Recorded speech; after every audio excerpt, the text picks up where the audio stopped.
You sit about in the Silver Ale, nursing your hangovers, and you search through your coin purses, look at each other, and groan the fun and profit that you gained from the last time.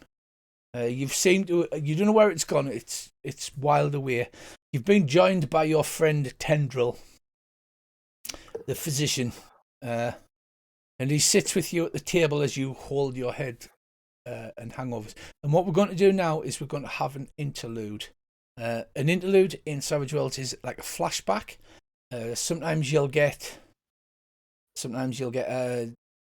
sitting around a campfire and somebody will, if you say, right, tell us a quick story, like no more than 2 minutes, about how you met this person, and then you get a penny for it. But in this case, we're flashing back to a week ago.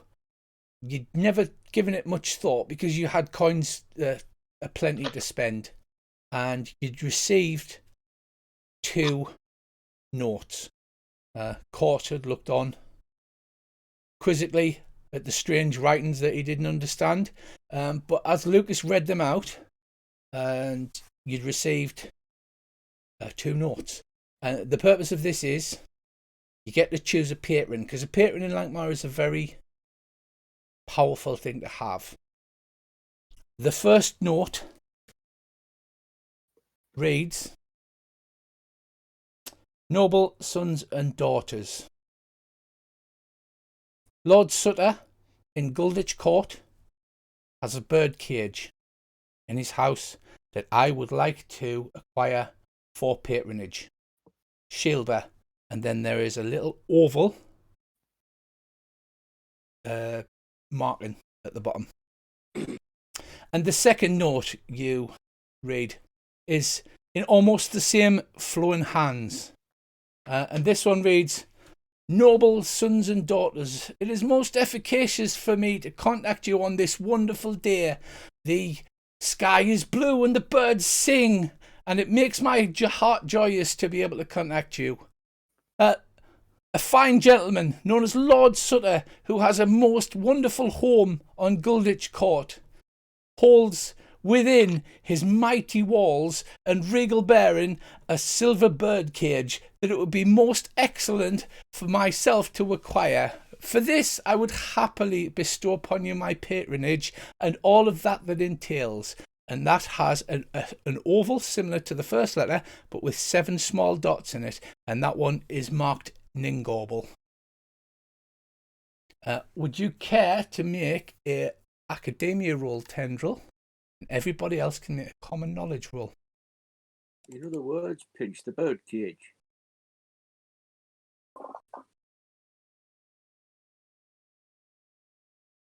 So many rolls. Yeah, again, the clueless court is wonderful. Right, Ningorble of the 7 eyes and Shielber of the eyeless face are the 2 most powerful alien sorcerers upon the entire of Neowan. Now, you may have heard of other sorcerers such as Merlin, Tasha, or Penn and Teller, but these are mere street magicians compared to Ningorble and Shielber. Ningorble is known as Gossiper of the Gods, and Shielber is known to be equally as powerful. Are they enemies? They are not enemies, but they are sometimes in direct competition. Did I? All my pictures. Right, allow me to show you some pictures, gentlemen. Would we have any idea as to which of the 2 is more trustworthy? You do not. What it appears to be is that both of these sorcerers are apparently inviting to become your patrons, and all they require is this small task. In other words, they want us to break into a highly fortified place and pinch a bird cage. Am I there yet for this? You are, yes. Because you're using your academia, you succeeded. Shielber rides around the swamps outside of Lankhmar in a giant hut upon which strides upon 2 large chicken legs. And Ningorble has the access to the caves of Ningorble, which can apparently lead to all worlds and all universes all around all known time and space. Apparently, it was rumoured that Fafford and the Grey Mouses themselves had recently returned from a place that they called Glorantha, to which everybody had a good laugh. Because it was shaped like an egg. Because it was apparently shaped like an egg. How ridiculous. So, it's a great honour to be taken as a patron from one of these two, as they are immensely powerful. And it would seem that you've been offered the choice between the two, as both require the silver bird cage. Well, I think I'll explain to the other party roughly who they are while eating a cracker with some little eggs on it, and then just comment that Ningorble seems a lot more reasonable. He looks like a man of girth. You can have a penny for that. Court, should we use the decision machine? Right, I'll fish a coin out my pocket and. Oh well, apparently there's no need to choose straight away, because first you have to acquire said silver bird cage. A small note upon the bottom of each of the letters reads, "It will take all of you to acquire this."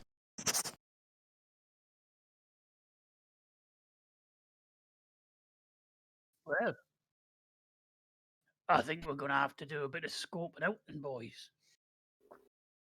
Can we take snacks? I think it's pretty much required. That's all right then.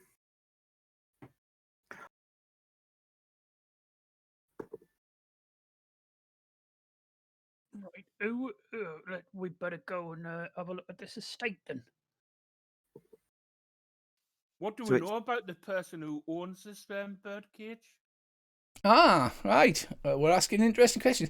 Give us a common knowledge, but at a -2 there, Bert. So you type a -2 into the modifier box and then hit the common knowledge.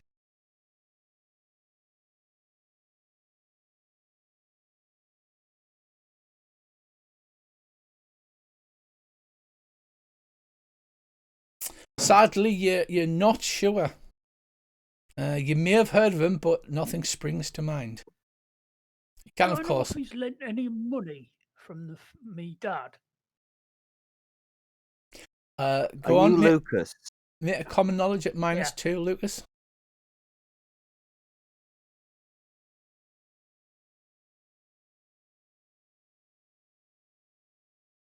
A 3. No, the name seems familiar to you. Perhaps he was somebody that worked in the circles with your father, but it's not something that's familiar. What was it that Bert just said? Was it that can we know anything more about the birdcage?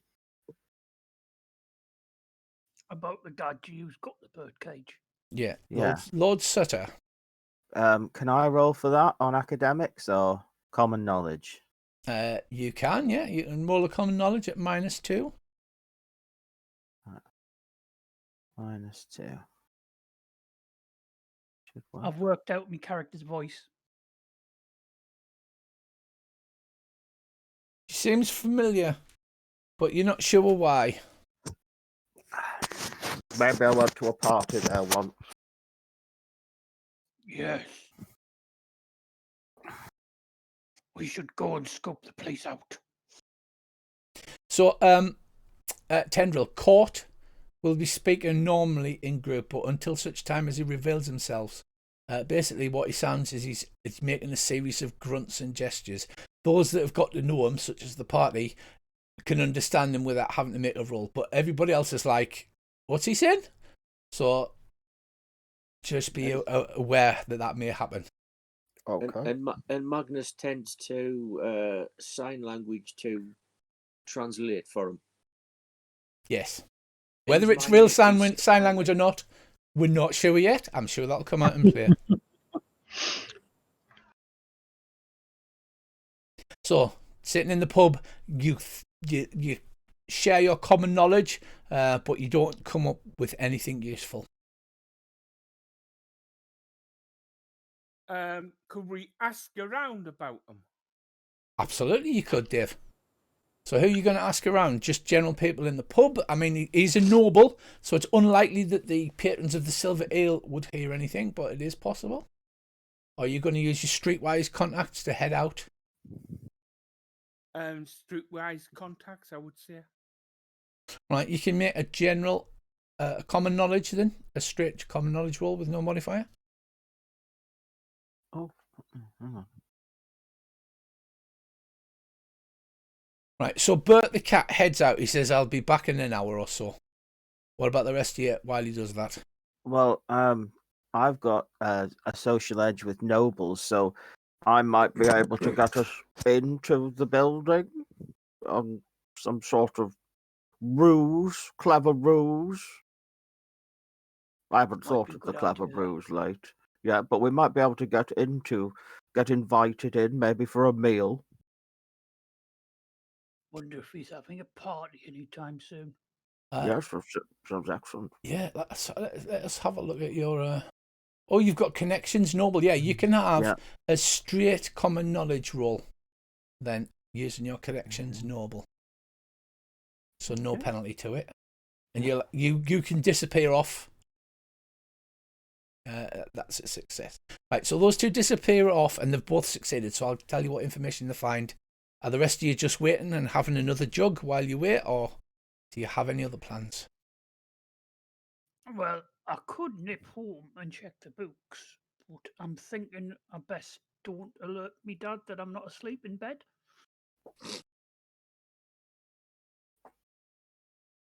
Your dad will never notice. Surely the butler would.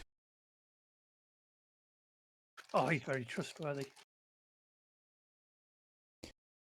Right, well, barring any other plans, you decide to just have one more jug of wine, a hair of the dog, as it were, to fend off those hangovers until the other two get back. Right, Bert, you speak to a few contacts, you slip a few iron ticks here and there to grease some palms, and you hear that Lord Sutler's home apparently has a treasure concealed beneath the floorboards. And nobody seems to have gone in. Tendril, I almost called you Piggy there. Tendril, you speak Just to your change it noble to that. contacts, and it's very sad. For Lord Sutter had died some time ago, and his house has been closed up ever since. It's a well-to-do cul-de-sac that the house stands in, and there's a regular guard patrol that goes past, because the guards always patrol the rich quarters. It's the poor quarters they don't. So this is what you learn as you both come back to the Silver Ale, to find that the rest of them have been cheerfully polishing off another jug of ale, another jug of wine. I'll pour them both a goblet. Well, thank you for that. I was just going to have a bit of the old hair of the dog there, Bert. I'll just pull the cat fur out of my mouth, but I believe it's more hair of the cat, and this might be yours.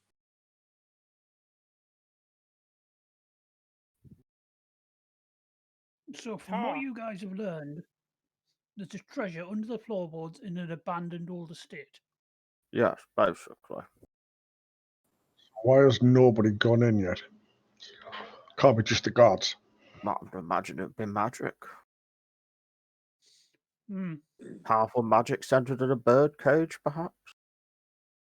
A phoenix. I've always wondered what they taste like. You can have a Benny. You have got a limit of 5 bennies though for the comedy value, but yeah, you deserve a Benny for that.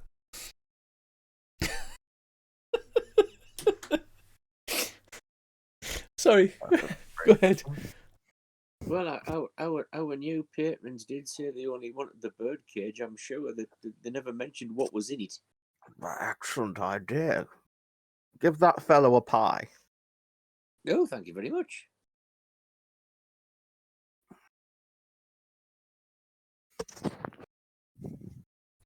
So, any further plans? And this is all you have managed to discover. Well, I think what you said earlier, Lucas, we should probably go and have a little mosey past and have a look, see what's going on round the estate. And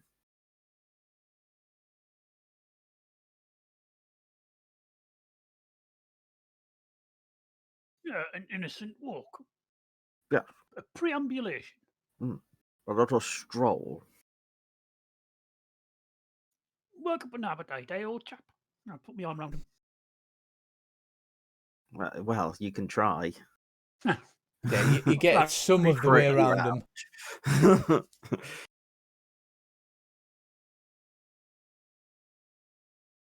Nobody else got any other plans or anything else to pop in? Are you going to head off? Are you going to go during the day for a little stroll, or are you going to head there at night?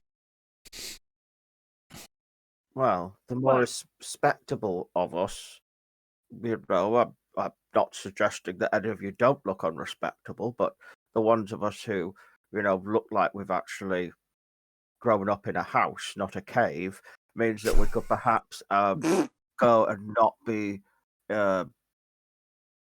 stared at in the area when we have a look round the estate. Look like we're a bit more civilized for going out for a. Would you not have a hired bodyguard? Oh, excellent idea.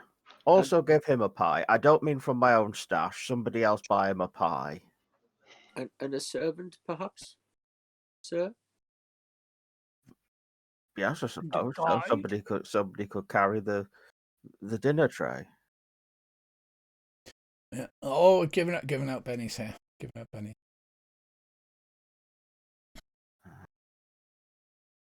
Excellent. So, Magnus. you got Court does not have to disguise himself any. Magnus, are you going to make some attempts to disguise yourself as a gentleman's servant? Hang on. I can do. I don't really have the wherewithal into. I have basically what I'm stood up in. But I'll bite the dust out me cloak. Okay.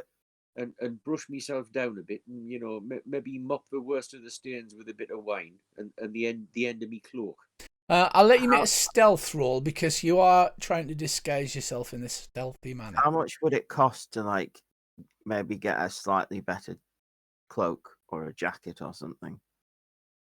I can tell you. Would it be like the cost of them in the book? Yes.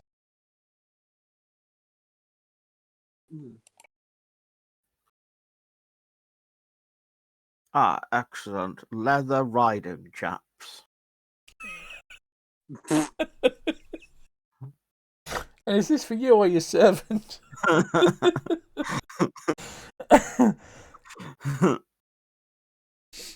You need to spend some of them pennies. God damn. Oh, they're very expensive. I was going to suggest I could have given you like a new robe is 30 gold. Yeah, that'll be a fancy one. Yeah. The only thing that's cheap in Lankhmar is people's lives. Well, that's very miserable, isn't it? Right, so you pat yourself down, you turn your shirt inside out, and you give yourself a swift makeover, Magnus, and you look a lot less like a roguish sort and more like a servant. Ta-da! Everybody's amazed, like, how did you do that? You just seem to pat a few dust off and turn something inside out, and all of a sudden you look like a servant. Just like spat on his hand and ran it through his hair. Yeah. Yeah, it's a skill. Sit there polishing me club. Well, Bert, what are you doing while we're going to have a look round?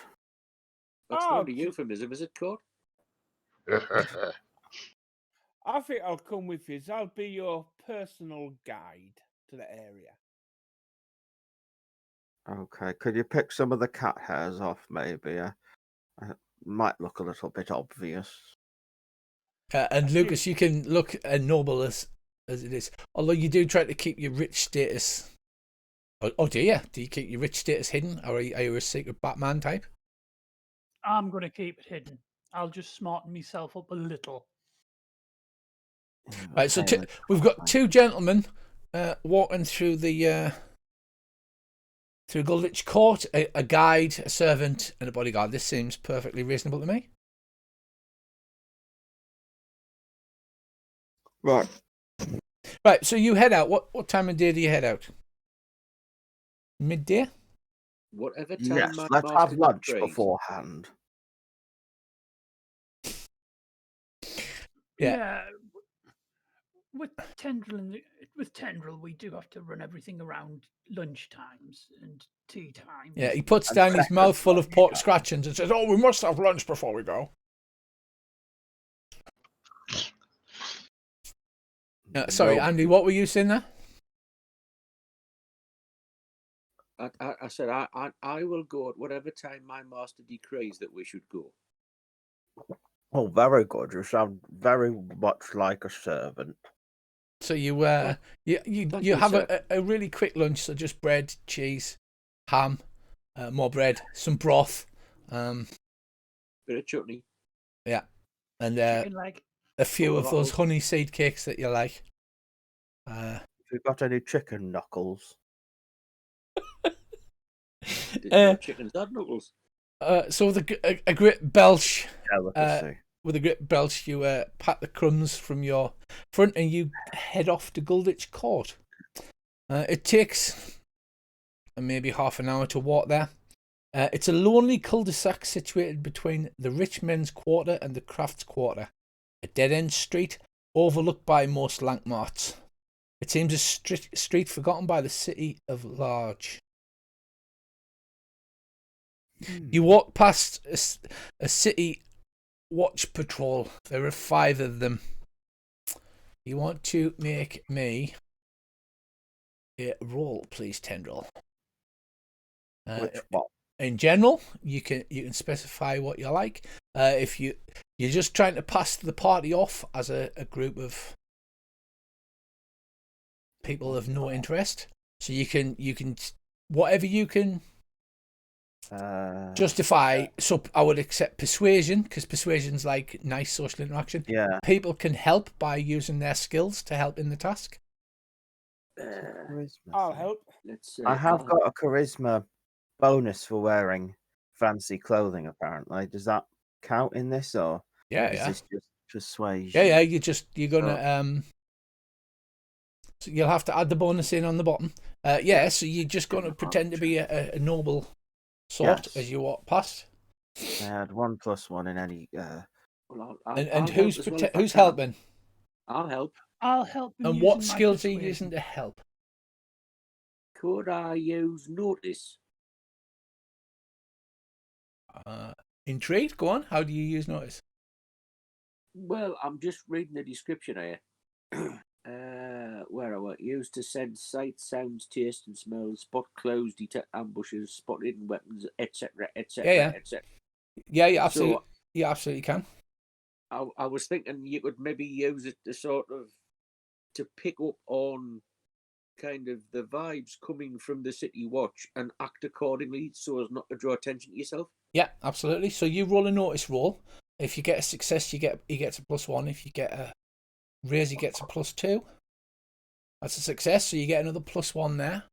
Tendril, is anybody else helping? I'm doing this to try and help you learn how to use the system. Oh, boggle that says I'll- +12.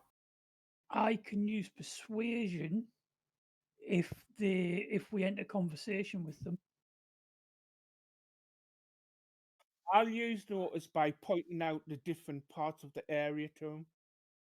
Okay, give us a notice roll. If you do roll double ones, however, all right, you fail, but he doesn't get any penalty. If you get double ones, however, he gets a penalty because you've messed it up. So shall I roll my persuasion now, and then I can always Benny it if it buggers up? You get a persuasion, Well, you get a do you want +1 for Andy, and and a Lucas is +1 going to from help Bo. you as well. Are you helping Lucas? I am. So you're rolling, are you? If I'm right on the system.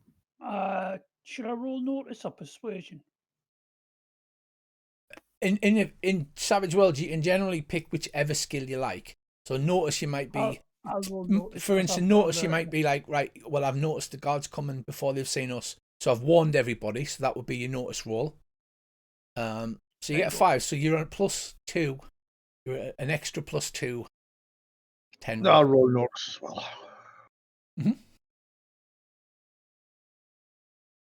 There's a failure. So is that 2 from Lucas? No, it's One 1 from from Lucas and 1 one from Magnus. Magnus, and the 1 from me clothing. So Yes, that's a 3. +3. Yeah. So, +3, +23 according to that. That's spectacular. that is And then amazing. the persuasion. That helps if I don't throw it across the.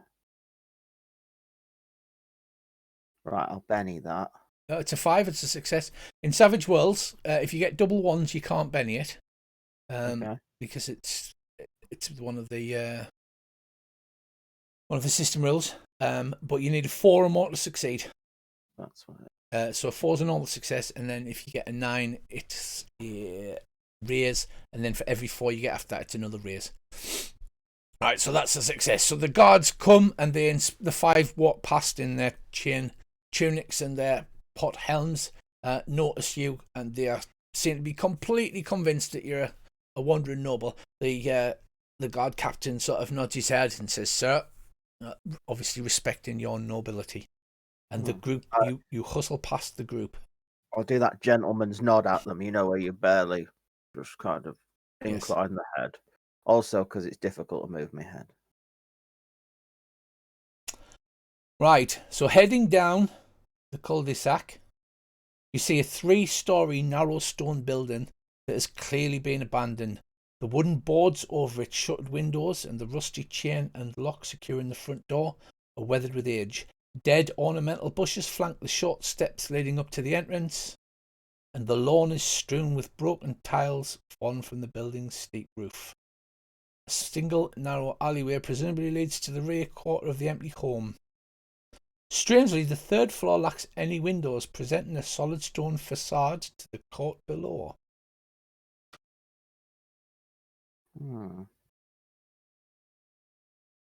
Right, the description and the map, because the map was like a hand-drawn 3D thing, right? The description does not match the map. But here's a map.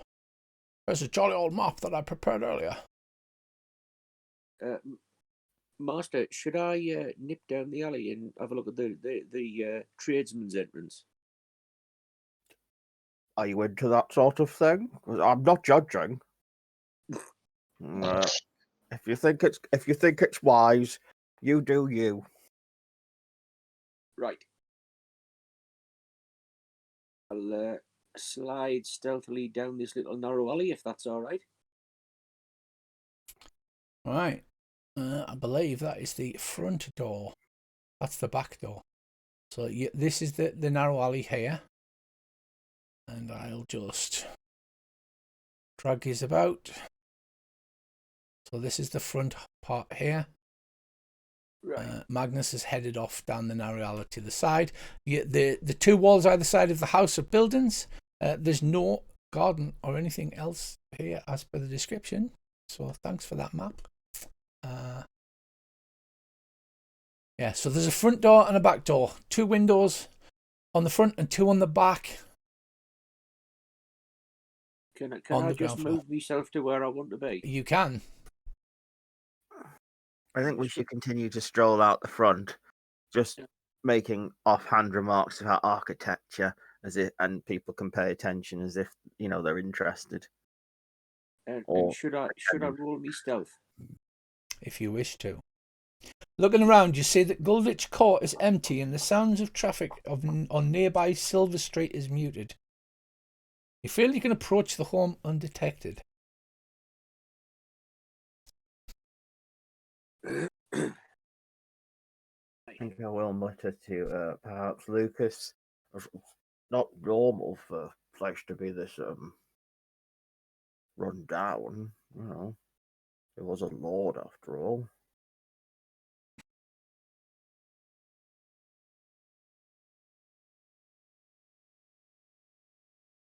As you can see, Andy, there are narrow cracks in the boards that are covering the boarded up window, affording you a small view of the place as you're heading round the alleyway. Yeah.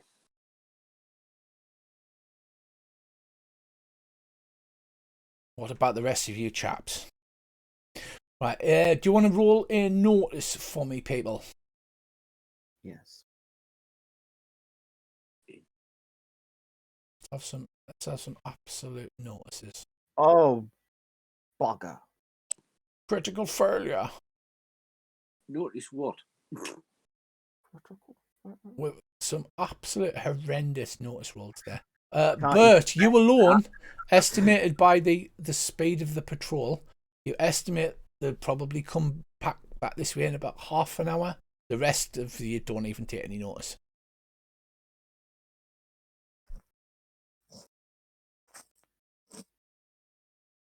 So it is daylight because you went just after dinner. I mean, you have the choice of trying to get in now or coming back at night. Can That we small wait? lump sticking out is a chimney. It's probably obvious, but that's the chimney sticking out the side.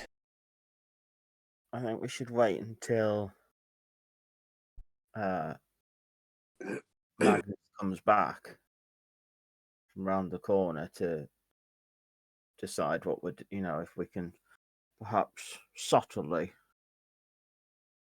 get into the house. Well, Yeah. it's up to you. You can case the place. You can check things. Ask me questions. It's up to you, General. I'm gonna have a walk down here and check up the other side.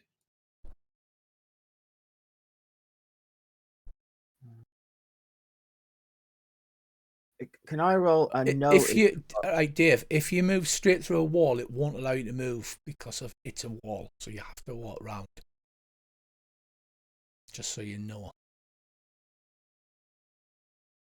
How long ago did we hear that he'd abandoned the place, or that he lives Some there? time, but to your eyes, now that you're actually here, it looks like it's been abandoned at least 10 years. Could I try and roll a notice roll to see whether or not I can see any signs of living, any like bits, somebody cleaning a window so they can see out of it or anything like Yeah, that? absolutely. Hopefully I won't cock it up as badly. Oh, it's exploded. It's a 9. Yeah, I actually remembered that eventually. No, you don't see. So are you looking to see if anybody's in the house or from the adjacent building? No, this house particularly. I also wanted to just see. Yeah, I wanted to just see if it looked like there was any signs of habitation at all. Like a servant going in and cleaning No, anything. absolutely nothing whatsoever. Okay. I'll try and explain to them what I saw round the back, which pretty much backs up that theory that there's been nobody in, as far as I can tell. Presuming that is what I can tell. Yeah, so there's boards nailed over the windows, and there's a big iron chain on the front and back door, but they're both tarnished with weather. Just a quick question. You know the patrol, which way will it pass the house? It'll come in this way and then walk round the house in a full circuit before heading off down the other alley. Right. I'll open my cloak and get my crowbar out. Okay. Crowbar suit 20s. Got I lock could picks just back. pick the lock, if you want. Oh, okay. I'll put my crowbar away. You've got like 2 thieves. And Lucas just yanks out a crowbar from down his pants. I figured it would work for dirty fighting. What are you going to hit him with? Me crowbar. You what? Right, so front or back, gentlemen? That is the question. Both of the upon examining the actual locks, now that you've taken care to look at them, very crude and large, and it looks like there will be no penalty for you to pick with a thievery roll. Very simple. A straight success would do it. Have we or can we roll to see whether or not there's any?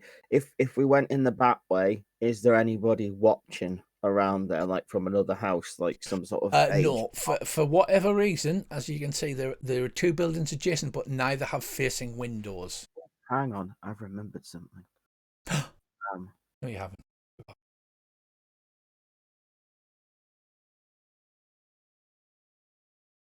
Just a thought. Can I?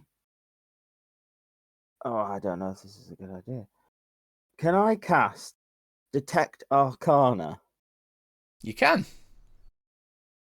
Which is, from what I understand, basically detect magic for Lankhmar. Yes, you can. So it would potentially allow me to see if there was any supernatural objects or effect around this house. You've got to be doing that detect magic, haven't you? You can cast it straight I in read one it out round with the -1 penalty, or you can take an extra round to get rid of that -1 if you wanted and take longer to cast it. The thing is, if I do a -1, I can still Benny it if I fail. So That's true. I'm just gonna do it now. Go on, make a spell casting roll. Then.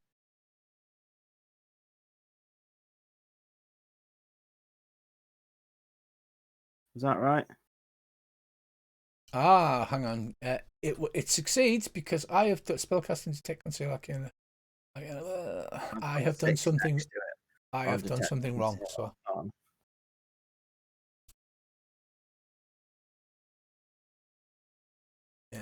yeah. So it should have been normal. I am learning the coding for this. Yeah, not a problem. Right, so it doesn't have to be in brackets. It actually picks it up. So you rolled a 4. Right, shockingly, you discern a faint residual aura of sorcery, as if magic had been practiced often in the home, but nothing glowing or nothing. It's just like background sorcery. So I'll point out to them. There's nothing active here. There's no warding, but it feels like they used to have an awful lot of magic-y fun in the place at some point. Sorry. Sorry, I'm just. No, I shouldn't be interrupting role playing. To you, as a spellcaster, that would explain why the place is in a place out of the way with no facing windows, because magic in Lankhmar is frowned upon, because even though those white magicians, generally people consider everybody as an evil black magician. So you try to you don't like boast about it or use it in public.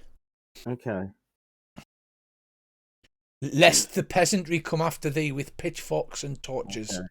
So when I did my gestures to cast that spell, I will have done it as if I was doing gestures, just being overly elaborate. These lot know you're a white magician. You've proved yourself sometime in the past. Okay. It's just you can't stand up and start casting spells in the middle of the Silver Ale. Okay, right. Well, I'll just relay that basically, there's not a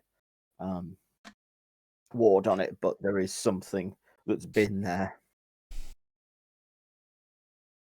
And then I think we should proceed, possibly with the rogues and their locks. The front or the back, gentlemen? I would say the back. Yeah. Being cautious and all that. It doesn't make sense to draw attention to ourselves. I quite agree. Okay, so you all hurry round the back. We'll hurry round to the back door. Aware that the guards are probably going to be coming past in 25 minutes, but if you pick the lock, you can then seal it.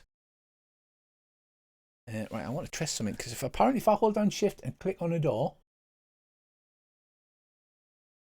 Oh, that locks it! So I can unlock it and then you can open it. Cool, that is great.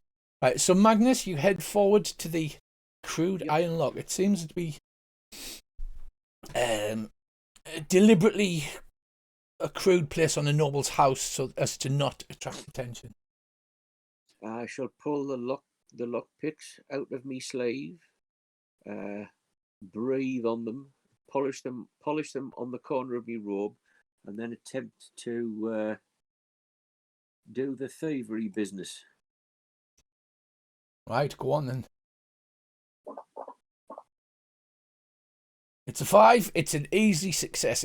You barely break step as you put your lockpicks into the lock and it clicks open, and I'm going to unlock the door, and then you can open the door. You should be able to open the door now. Your name should be Jim. Right, well, before I do that, I shall take the very small bottle out, well, flask, whatever, out of the inside of me thieves' robe, put a little bit of oil on the end of my finger, and just run it up and down the hinges. And then sort of tap the edge of my nose and open the door. Right, the door opens easily and silently. Very clever. Tenny. Two majors wouldn't, do this sort of thing for entertainment, would they? Ningoble and set up a Shelba. noble house full of cats. You can make Yeah. a common knowledge roll, right? Bert, the cat is not there. You're not in a wall, Bert. Quite a good idea, actually. Absolutely not, Lucas. As far as you're concerned, they wouldn't. Court, are you right? Because basically, rather than doing turn by turn movement, I'll just move you into the appropriate positions. You go into the room. Do you like this map? I like this. Can we close the door and then make it look like it's still locked up and that? Absolutely, yeah. And he won't even need to make another thievery roll because he's already picked it, so he can close it and lock it without problem. We are just waiting for you, Court. And then I can read the room description. Court goes into the room and you close the door behind you. Let me see. Right, you're standing in the kitchen area. Wooden tables covered with dust and dangling cobwebs line the walls of this stone-floored room. High shelves hold ceramic jars and tin boxes, likewise covered in dust and old webs. There's a rug in the corner next to the large fireplace that apparently the cooking's done in, and a kitchen table with some old mouldy cheese and some cookware on. You step forward into the house. It's all quiet and the dust on the floor has not been disturbed in some time. How long does 5 rounds last for? A combat round's 5 to 6 seconds. Savage Worlds helpfully doesn't specify. It's as long as you need it to be. Okay. Well, that detect magic spell that isn't detect, well, it is detect Arcana, is on for 5 rounds. So just in case anything particularly pings up on me, magical radar.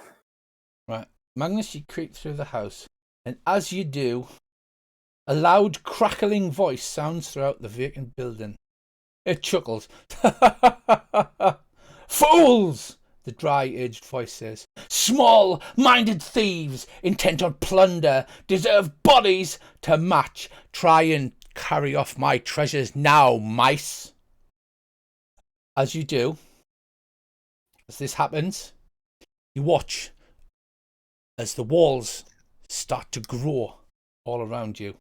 You move towards the door. You get maybe one step. You notice that something sticky is on the carpet around you all. It's a large, gooey puddle. Grey and brown around the outside, but the centre is pink, red, and shot with white.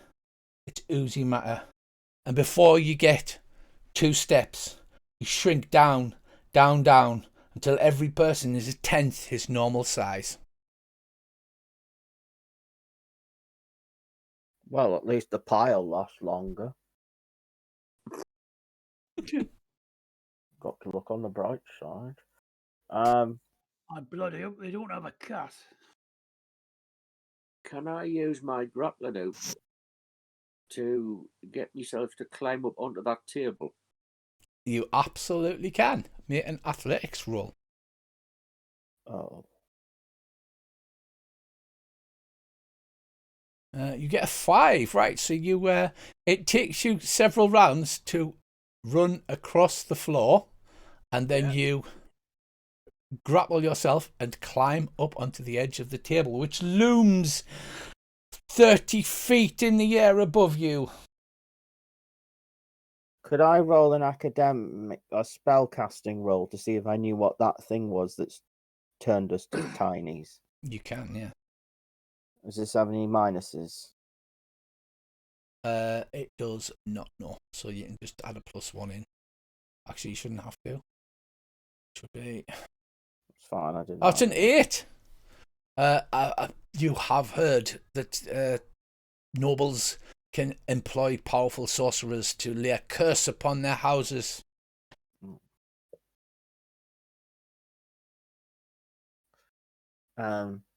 Would I know from that, or potentially another roll, how to uncurse us? No, you would not. There's normally a trigger within the cursed place. There has to be some sort of focus for the spell. So perhaps if you could find the focus, you may be able to break the spell. You plodge in through a large, broad puddle of pinkish grey brown and other hued slime. Each of you.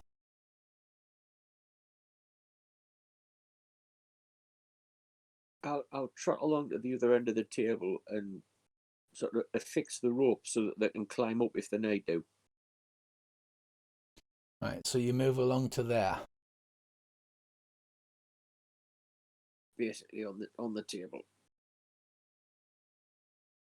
And I guess while I'm up here, I'd better investigate this cheese and the plate and whatnot. Okay. Just in case that either of them is the focus. Give me a notice roll. Gentlemen, you're in the land of the giants. What shall you do? Well, I'm hoping it saves me some cheese. The cheese appears extremely hard and mouldy. There are, however, you notice several large teeth marks in it. Now, do the teeth marks look to be, how can I put this? Do the teeth marks match the age of the cheese, or do they look more recent and are they distinctly rodenty? They look quite rodenty. They do look quite old, however. Right. I'll draw my sword. Right, so what the rest of you do, because obviously it's because of the size of Magnus, this has taken him several rounds to climb up and then climb across to the other edge of the table. Bert, you walk across to the table? I climb up the rope onto the table. You climb up the rope onto the table. Okay. Yeah. Can I do the same? Athletics checks, people. On a minus? No. Just about. Right, That's you a all strong rope. successfully climb onto the table, hand over hand, slowly. Lucas, you draw your sword. What do you do?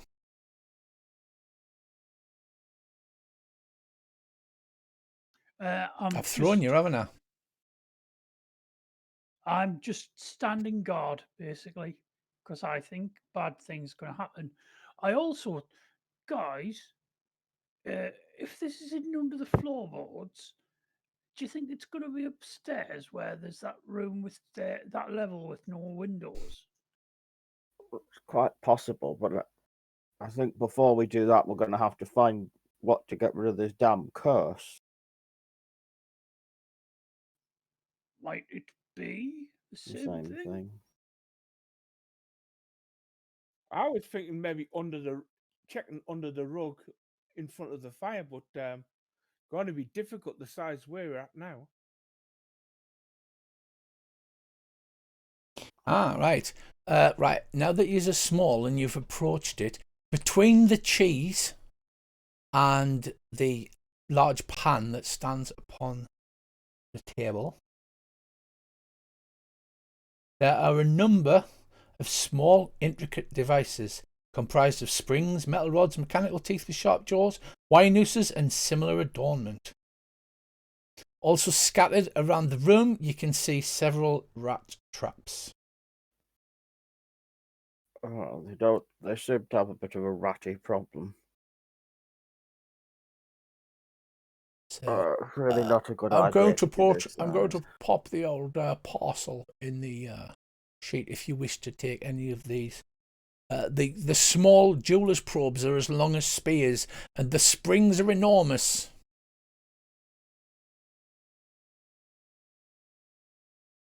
There you go. I've We should popped it in. probably I've take popped it one in the each. party for you.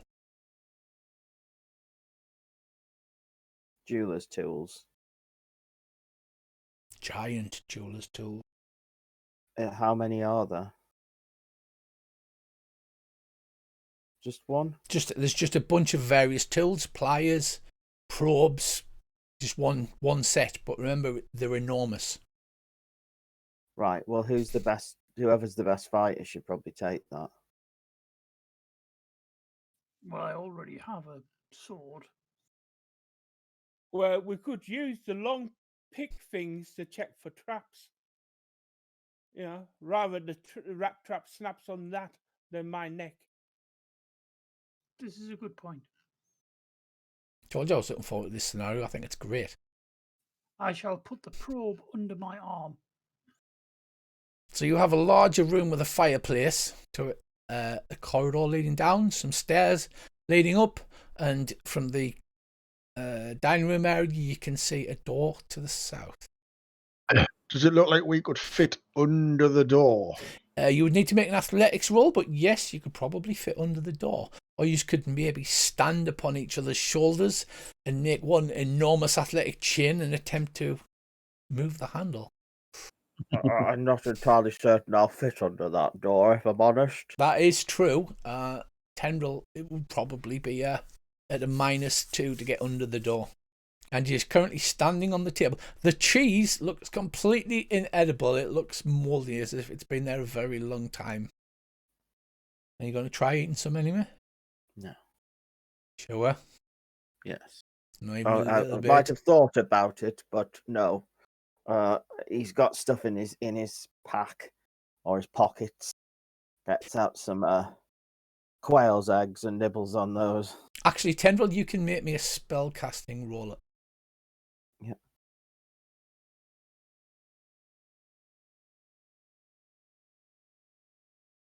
Yep. Right. The large gooey puddles. You've heard of this spell, or at least a similar spell. It's all to do with physics and the conservation of mass. So all of those large puddles are the excess mass that have been shed from your bodies when you shrunk down. The grey-brown layers are the parts of your clothes that have shed, and the pinkish red bits with the white specks in, that is actual parts of your body that has been expelled as you shrunk to your tiny size. I'll point it and go, yeah, that's my dick.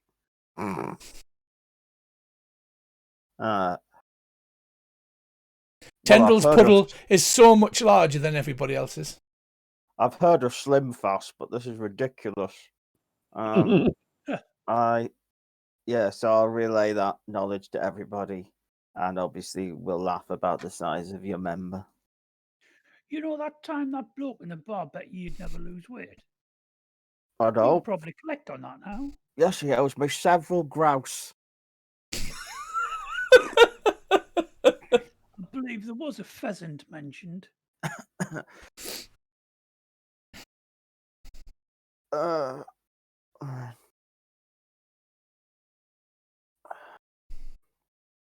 was trying to read this. Well, what do you do now then? I What do you think think? we should go upstairs. But I think actually we should search each floor and then go Yeah. upstairs. I'll be back in a couple of minutes. Just 1 second. Okay.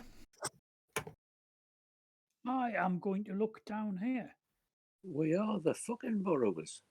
You are. I'm not allowed to read that. Right. Let me see. You walk round the enormous 100-foot high wall. And What you are does it in figure? the study. Rows of bookshelves line the walls of this dusty chamber, most bare and forlorn, but a few hold papers and rolled parchment. The grimy divan, leaking straw from its bedraggled cushions, is placed beneath the shattered windows in the north wall that I haven't put on. A large plain hearth is set into the east wall. A rug covers the floor, its thick dust coating making it impossible to tell its original colour. Trails of footprints crisscross the rug. Footprints, like Footprints. ratty footprints or little people footprints. Make a notice roll.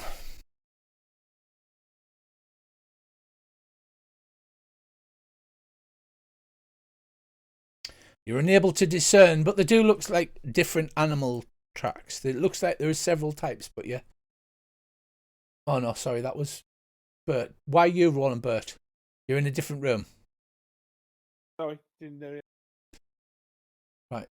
So, sorry, Lucas, I'll take that back. The footprints in the dust are of several types. Tiny older mouse prints, fresher rat prints leading to the kitchen, and a much, much larger footprint. It's a cat, isn't it? Over in the corner, down by the shelf, down here, you see lying on the floor the long dead corpse of a pigeon. Stray feathers lie about the half-eaten bird. I'll head back to everyone at the bottom of the table and say, lads, don't wish to alarm you, but I think there's a fucking cat around here somewhere. And several mice, apparently. I turn to Bert and go, "You can't have it." But it'll probably befriend it. I was gonna say, could we get the cat to go into this, get cursed the same, and then it would go tiny, and then Bert could just nab it? Hello, governors. Hi, Morgan. Aye, because as things stand, What was Bert will that? be befriending it from the inside. That was my 11-year-old who's in my room listening to me roleplay one-sidedly because he's on a headset Oh. and listening to me try to do Cockney voices and stuff like that. Fair enough. Right, Court, you walk over to the door. You could possibly squeeze under the door. You'd have to divest yourselves of your weapons and your heavy cloaks and push them under the door to squeeze under. Or you could maybe form some kind of human pyramid up to the handle. I think we're gonna have to try the handle. If we all put our backs into it, I'm sure we'll get through the door in no time. I quite agree, Master.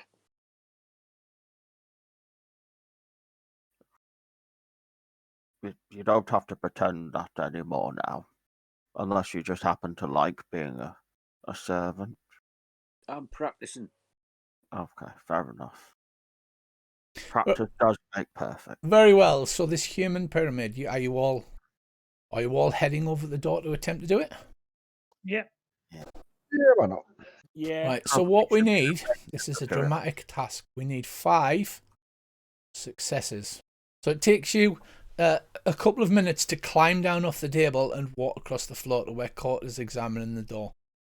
What we're going to need is athletic rolls off everybody. You need 5 successes before you get 5 failures. A raise counts as 2.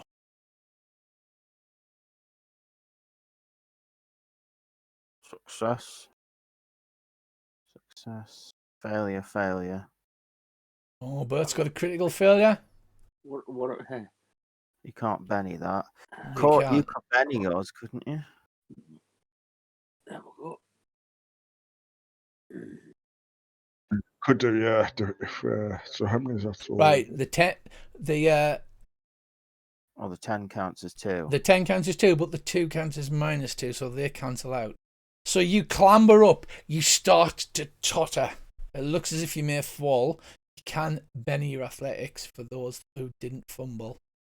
Bert slips and falls off. Eesh. Right. Caught. Benny in his athletics roll gets 2 raises. So that is 2, 3, 4. Right, so that's enough. So what happens is, Bert, you fall off and strike the ground, raising a large bump upon the top of your head. But you've got a tendril on the bottom, and Court is holding the pyramid up next to him, tendril, and you're all balanced on the top. So Court reaches out with his big arm and grabs hold of Lucas's leg, thus steadying him and allowing Magnus to finally reach the handle, which he does. The handle clicks and the door swings open. Well done, chaps. Right, Ready well, for this. see, it wasn't too difficult. Bert stands up, rubs his head. He's got a large egg appearing on there. I'll barge past everyone and into the front of that room in case something tries to attack. Aha, you leap! You leap out. You're apparently in a kitchen. Wooden tables covered with dust and dangling cobwebs line the walls of this stone-floored room. High shelves hold ceramic jars and tin boxes, likewise covered in dust and old webs. I'll turn round and say to Tendy, Tendy, old man, I do know that this is probably going to be a time when you decide that you're quite hungry, but they're a long way away. This and door they're is probably open. very off. There's a large kitchen table and a small kitchen table in the centre of the room. Does seem a lot of effort. I'll just pull out a chicken leg from my pocket. Can we see any tracks or fresher tracks in the kitchen? Make us a notice roll. If nobody minds, I'm going to move forward into the room. Notice roll, you said, hang on. Right, you creep forward into the room. Court, you notice several old rat tracks. They're not recent. However, they appear to be as if the rats themselves were walking upon 2 legs, because there are not 4 sets of tracks. There are 2. I point this out to everyone. Or are you going to start talking because you're not with anybody in public? So maybe you just don't talk in public. No. You just got. Gotta keep on the facade. I quite like the facade, to be honest. Lads, there's a cellar. Oh, good place to hide things, a cellar. We're going to have to do the door thing again. This door is open, but the trapdoor is closed. Can I creep over to the trapdoor and have a listen? Absolutely. You creep over to the trapdoor. At the back of the wall there, next to the trapdoor, you see several large shelves, and they are absolutely thick with web. Make a notice roll as you listen to the trapdoor.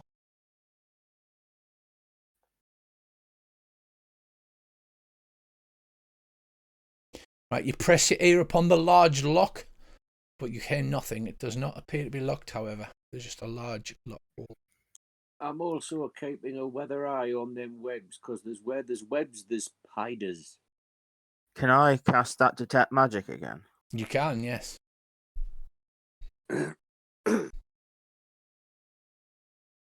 It's a 4. Spellcast and detect conceal arcana. Right, you should have a -1, so that's a failure.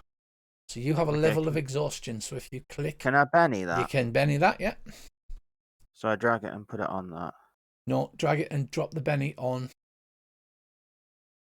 your casting skill on your character sheet. Ah, sorry.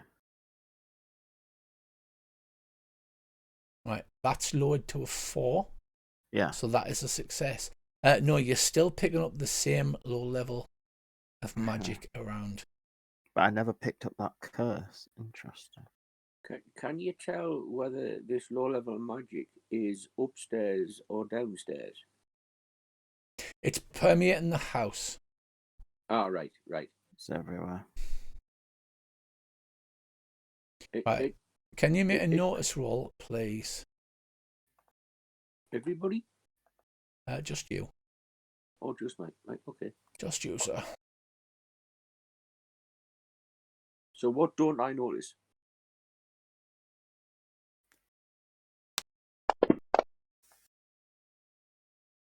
Right. So the rest of you is still standing in the kitchen examining the tracks, apparently. I'm going to retreat back out. Court, can you make a notice roll, please? Because you are standing in the doorway. No, you can't. Right. Oh, damn it. So as you're keeping an eye on the webs, but you don't notice coming down the wall behind you. From the other Can I corner. notice because I've got alertness and not much gets You past could me? if you weren't standing the other side of the wall. Ah, that's a good point. So you notice there is a wall in the way. So here is a blank map I prepared earlier.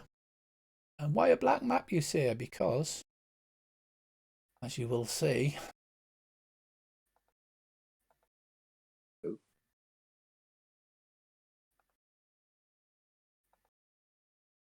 you're about there and you're over here. I keep wanting to call you Piggy. Huh. We should have just changed his name. Should have. Right, so Court is here, but the cat is over here. I take it I shouldn't be able to say anything. Not yet, I'm just dropping everybody on the map.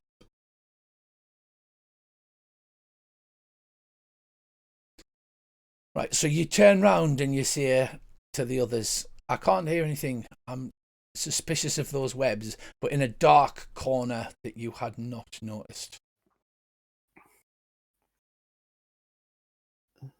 There's a large 8-legged freak. Wait a minute, I'm going to resize this map a bit. Yes, I had to make it large because you're all wee fellas and that is your rough positions. You let out a little gasp as the thing lunges towards you. I shall whip out my short sword and stab it. Dealing those action cards. Deal to all. There you go. I have rolled. Anybody who wants to spend a penny to re-roll their initiative, they can. Hang on. Hang on. Combat track. Where is it? No, I'm fine where I am. I'm an eater, not a fighter. Right, a gigantic house spider. I think I might. Wait a minute. Does the spider go before me? No. Or does it? I don't understand how this works. No, Oh, House Spider's last. house spider goes before Tendril, but after everybody else. Right. So I get a chance to clubber it before. Right. That's okay. Right, so Court, you hear a gasp and you see round the corner there's a wall. Oh, hang on. Let me draw the wall on because there's a wall here. Hang on. Yeah, so that is a wall. Everybody else is round it. Court, you see this spider come creeping out of the darkness with its D10 in stealth against Magnus's notice and lunges towards him, dripping venom from its fangs the size of swords. What would you like to do, Court? I will whip out one of my throwing axes and throw it at it, and then charge towards it. Very good, What? sir. Target it. So you're doing a run, and so you have to click your run button. Okay, and then target it, and then make an attack with your weapon.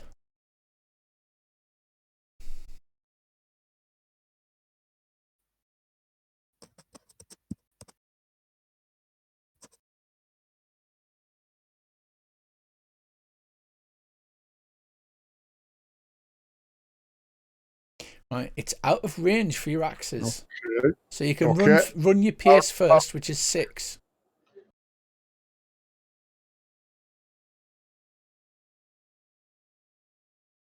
Do you want to run your pace first? Yeah. So you run towards it, kicking up dust, and then throw your axe. Did you have the run button ticked? I couldn't find the run button. The run button is right down in the bottom left-hand corner next to your modifier. Ah, yes, okay. Right, so you can move one extra with your pace die, and then roll to hit.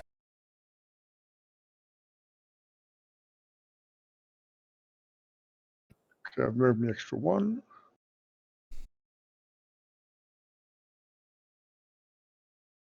It's a miss. You run forward and your axe clatters off the stone floor, right next to Magnus's foot. Magnus, he nearly takes a toe off. Honestly. That's your action, because, like I said, you can state you do more than one action, but you've already done it.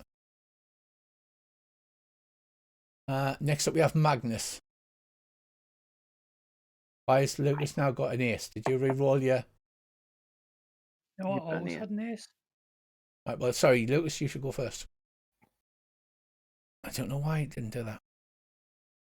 You can move your normal pace without using the run button, because the run button's an extra -2. But if you want to run, you get extra movement. Right. Well, I've hit run because I believe my pace is 6. Okay. So Yeah. that allows me to move 7. 1, 2, 3, 4, 5, 6. One more. 7. No, there, 7. Right. So you run round the corner and are confronted by this gigantic spider. I'm not in range to hit it though, am I? You are not. It is 4 away, and you have a reach of Then 1. there's nothing I can do. I will just make sure my sword is drawn and ready to jump to the defense of my friend Magnus the Swiftish. Okay, Magnus the Swiftish, you've turned you round, and you see the spider. Can you just remind me about this 1 or 2 action business? Yes, you can do 3 things. That's not including running. You can do running as well. So you can attack once at no penalty, attack twice at -2 on each, or attack 3 times at -4 on each. But the dice do explode, and you can Benny each attack. I'm going to move first.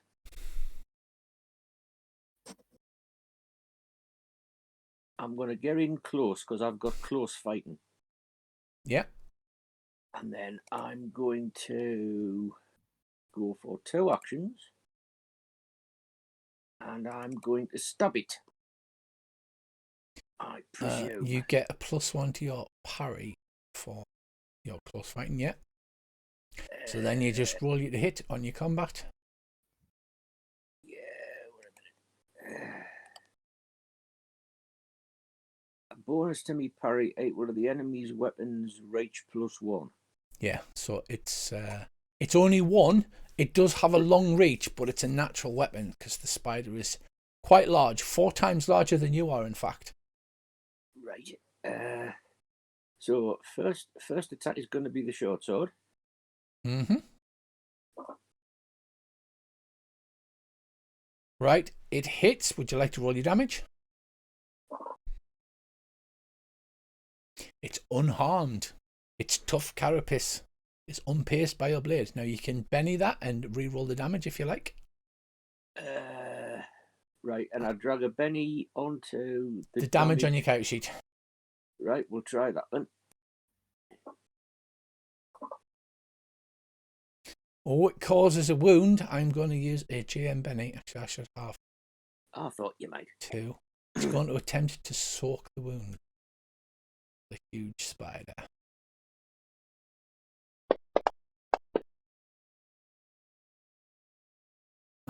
It fails, so it takes a wound. Right, so the spider is shaken and wounded. And my second attack is I am going to try and gut it with my dagger. Okay. That is also a hit.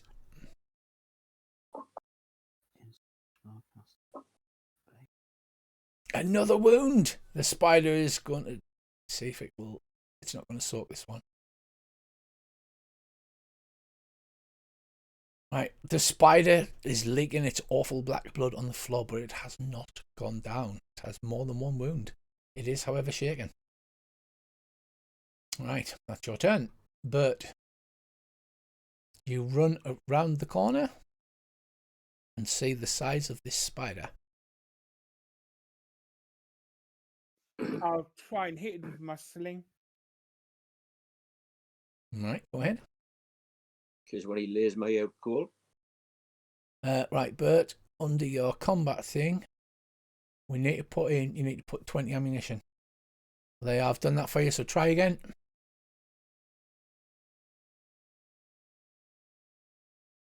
Oh, good shot, sir. nice. It's a hit. Just misses a raise, though. Oh, no, got a raise. Right, well.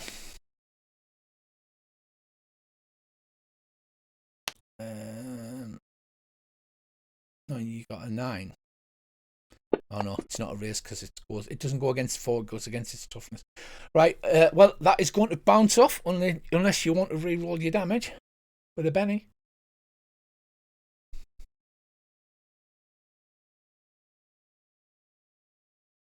No, it seems rather tough for a spider that you would step on in the street.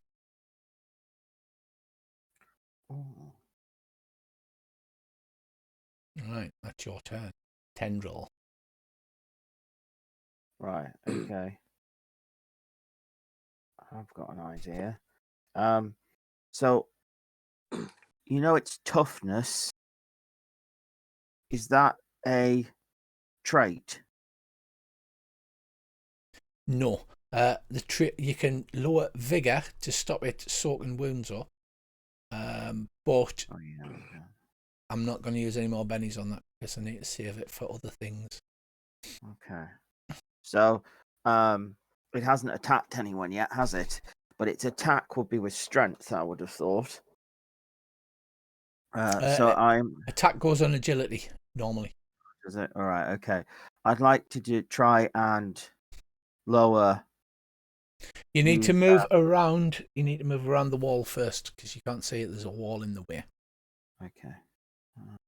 So your pace is only 4. Yeah, it's 5. Sorry. So I should be able to 1, get to that. 2, 3, 4, 4.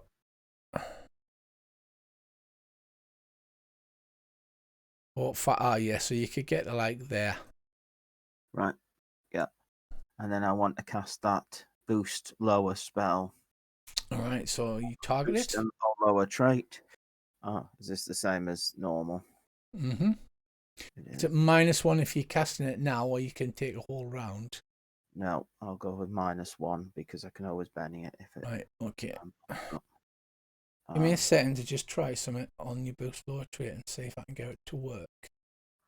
Because it did work before, but it came up with double minuses once. Right. Okay. Try it now. Try a boost lower trait.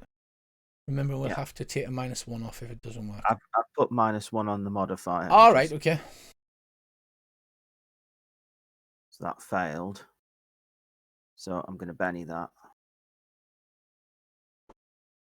Oh, bollocks! Because I didn't put the -1 in again. Yeah. So that will be another fail. You can Benny it again. Yeah. Okay. I can't. I'll put that in this time. Right, there we go. That is a success. So a success lowers its die by 1 type. Agility, lowers a select attribute or skill, a die type with success, or 2 with a raise. Oh, so you can lower its fighting die type. All right, yeah, I'll do that then. Because it says a die type, doesn't it? Yeah, it's skill or attribute. Attribute. Yeah. So it's fighting drops to that. Yeah. So hopefully that means it might actually attack people slightly. I'm sure it will.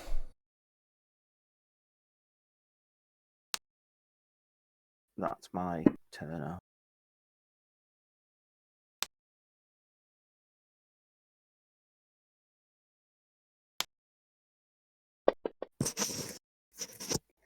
Oh, I have to unlock. That's why. Yeah. Although I might whisper, well, not whisper, but shout over to Lucas and say, just if it dies, just can we have a leg? Just might as well sample it while it's a bit larger. Okay. Right. You know what they say, when in Rome. Ooh, the spider is unshaken. So it targets you. It raises its front 2 legs up and bites you with its mandibles. Me? No. It's only in range of Magnus, so it's going to have a notch on him.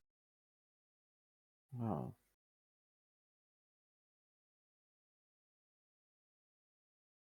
I need to delete that, and I need to target Magnus. The awful thing, it bites at you with its fighting. It'd be a fighting spider. There's a fighting spider. Right, modifiers. Is there a lower trait? Because that would be great. No, right, I'll just can't edit that directly. I'm glad I made it complicated. You have made it complicated because I can put another spider on there with the lowered trait. And use that instead. Because Huge Spider 2 has got now a D6 fighting. So there you go. So thanks for that, Darren. It's my own fault for giving you complicated spells and shit before you've got to figure out how to do it, haven't you? Oh. Right, so finally it targets you, Magnus. Yeah, it was there, wasn't it? And it bites you, Magnus. And it misses. After all that. Pretty good. It's a new round. Caught, you get a joker, so that means you can go at any point in the round, but you'll automatically get a +2, and everybody's got a free Benny. Bennies. So what a minute, let's see. So you're moving 1 forward, are you? No, that was off. That was, you said we had an extra move last turn, I think. Your pace. Okay. Yeah. Right. So you don't need to run this turn. What are you doing this turn? Right. Will it be possible to, for the actions, but without taking the penalty, to throw my second throwing axe, then draw my club and run into melee range without actually attacking it with my club? Mm-hmm. You can do that. Without taking a minus on my axe. Yes, you can attack with both if you take the minus, but you can do it with it. You can do it that way. Okay. No, I'll just throw my axe for now, then move in a range. No, you can draw your club, no problem. Yep. So you target the newly lowered spider, and you throw your axe and run in. Or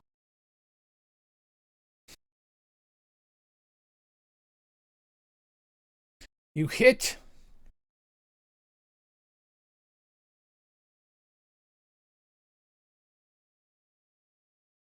$15 and 2 wounds. Nice.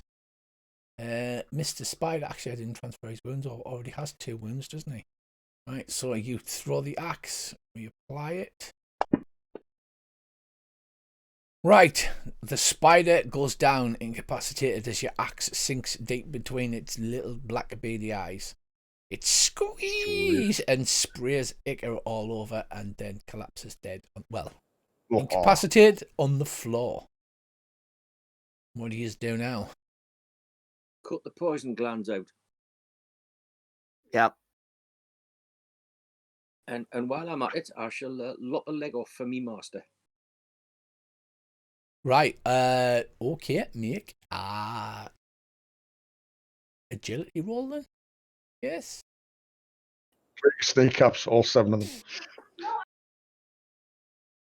Right. You cut out the poison glands and you chop a leg off, and the spider lies dead before you all. It wasn't dead before.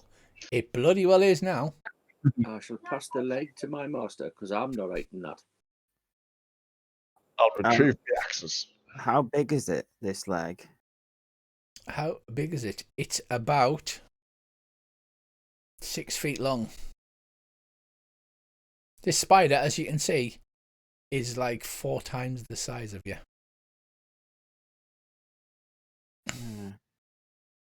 I'm gonna half the leg. Can I saw the leg in half with my dagger, and then stick, or maybe just chop like a foot off the 6 feet of the leg, stick it in a pocket, and wait until we get to a fire so we can have a bit of roast spider. Ew, okay. Ew. Ick. Right, you do that. You do that. So, you've defeated the spider, and you are now in the room with the trapdoor and the shelves.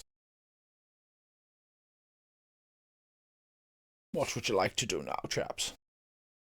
I can't say anything. I shall reshare everything. Me map's black. Is it back to normal now? Nope. Shall I close it? Close your maps and I'll reshare them. Right. Close the map. Yeah. Is this better? Yeah. Awesome I'm sauce. very close. Yeah, there you go. Yeah. There's a closed door to the east, and there's a trapdoor.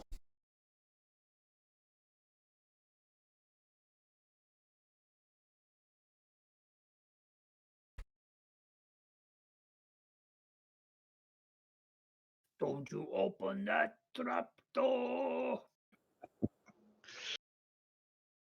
Well, How big is the lock on the keyhole in the trapdoor compared to us?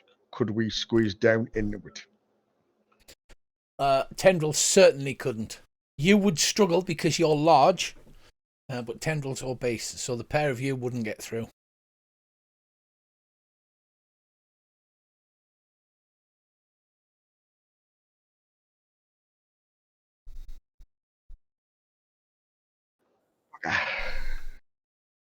Is there any way we could rig up some sort of like pulley arrangement where my grappling hook and me piece of rope? Well, if between you lot and the crowbars, if you could all lift at the same time, you would definitely be able to lift it up high enough that you could then prop something under the. Like a couple of those jewelers' probes, perhaps. Yeah, the jeweler's probes, or there's some tins up on the shelf if you want to climb up on the shelf and grab the tins. Oh, I'm quite happy to do that because the tins are going to be sturdier. Okay, make an athletics check.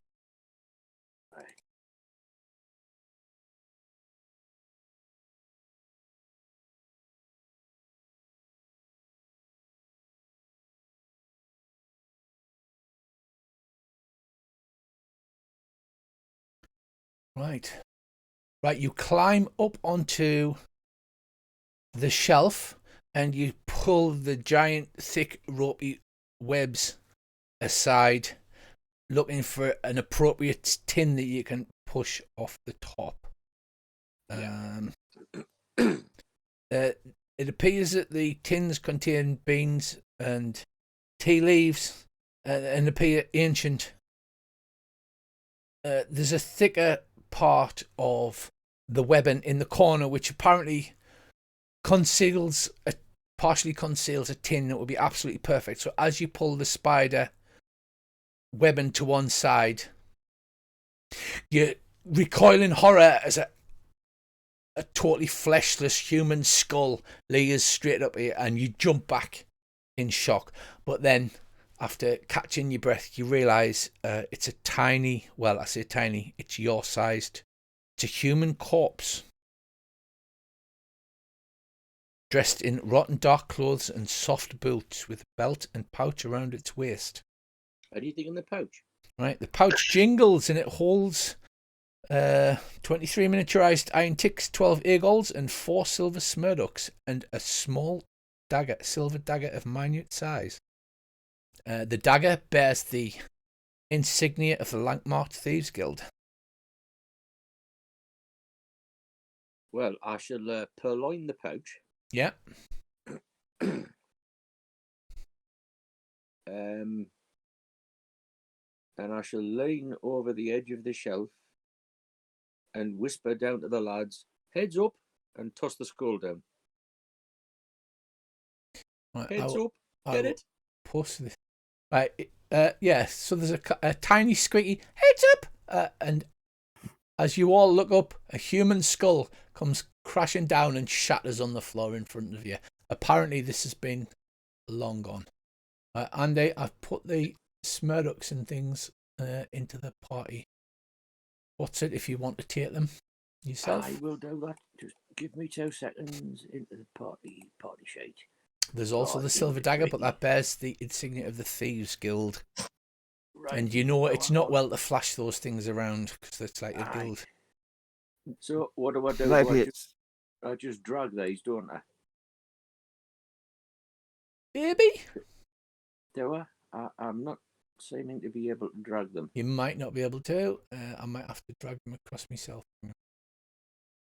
But Right, so you pocket the tiny coins. yes, I'll see if I can drag the dagger.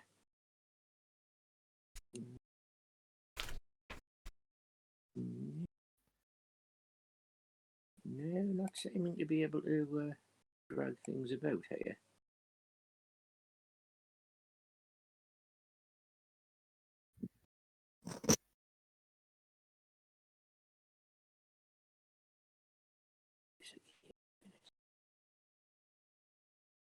Oh, right. apparently I've only got 3 currencies as well.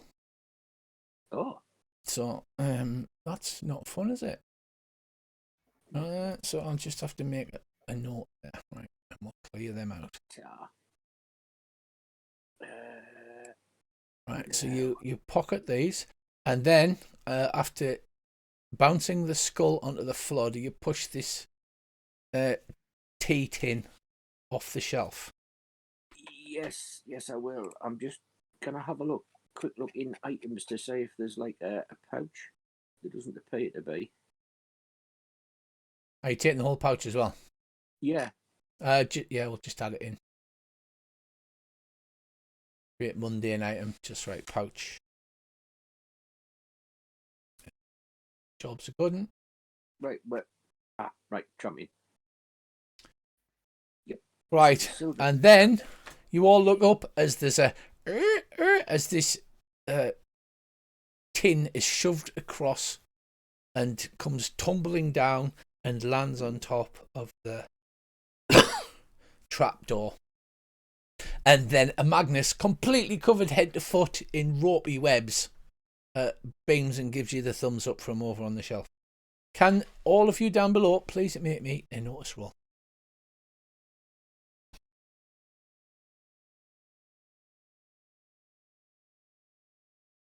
Guess the answer is no then.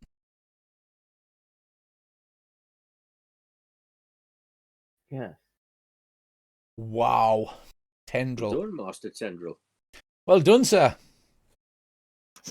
Right. You've got to have your eye on the ball in case you miss a snack.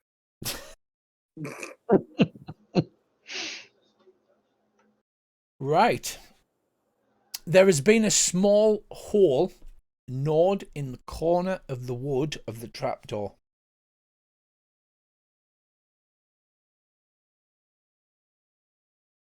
And a trail of rat footprints leads from the hole and then off into the kitchen. Is the hole big enough for us to get down? It would certainly be big enough for you to get down, except again for Tendril. Yeah, so a little bit awkward. Well, let's look at it another way. What is going to be faster, enlarging the hole or heaving the trapdoor open enough to put the tin in the way? Oh, definitely heaving the trapdoor open. Right. Again, what you'll need is a dramatic task, 5 successes. And what on would athletics. Oh, actually, no. Strength, straight up strength. Right. I can do that.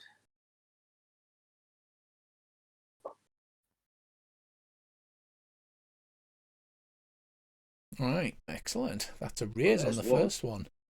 Does anybody else see the raise calculator on the bottom or not, or is it just a GM thing? I think it's just a GM thing. Yeah, I'm not on the bottom of where? On the bottom of the screen, just No. just Nope. above the taskbar. Right, so Magnus grabs a hold and heaves. Tendril, you fail. Did.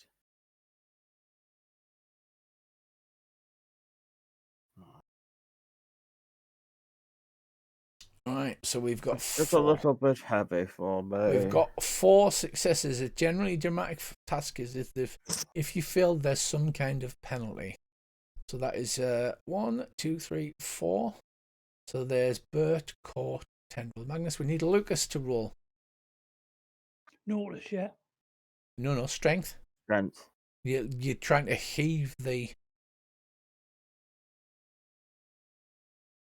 Right, just Tendril, you're not helping much, but the rest of you put your back into it and you heave and you lift up this giant trapdoor, and then Magnus stuffs the biscuit tin underneath with his foot, and you leave go, and below you see a large ladder leading down into a dark cellar.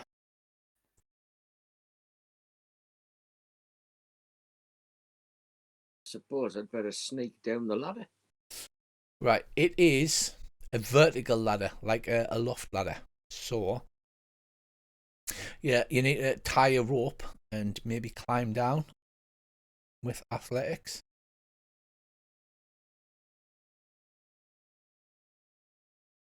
Sorry, is it a wooden ladder? It is, yes. It's like a vertical ladder. Right. Well, just get hold of one of the verticals, wrap your arms and legs around it, and then kind of shin down it. Excellent plan. Roll an athletics roll. What about the rest of you chaps? I That may is- need to penny that. I think you may need to benny that, yeah. Your hand slips. Can I stand at the top of the and just shout Holy down and say, crap. "You're all right down there"? Is that a raise, Rich? That is 2 raises, I think. So you surf down. That's 3 raises. Well, I Right. need to penny that. You don't need to. You can fall. I'd rather not. I'll tie a rope at the top and slide down. You didn't drag it onto your skill again, El. No, I dragged it onto the other thing. Sorry. That's all right. We are learning.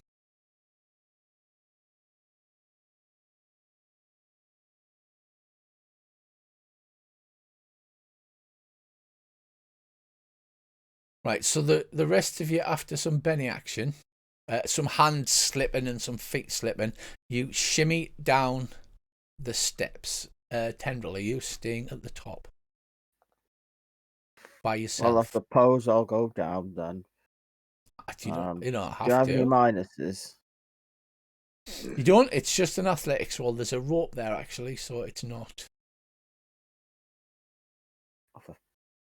Right, there you are. I'm all right. You are indeed all right. You shimmy down.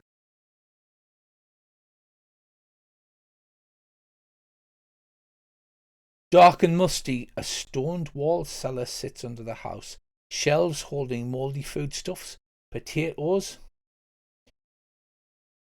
with numerous eyes and decaying sacks line the south wall. Patches of pallid mushrooms sprout from the earthen floor. Entrance to the cellar is achieved by a ladder rising seemingly 70 feet to a trap door. Another trapdoor. Another trapdoor, yes.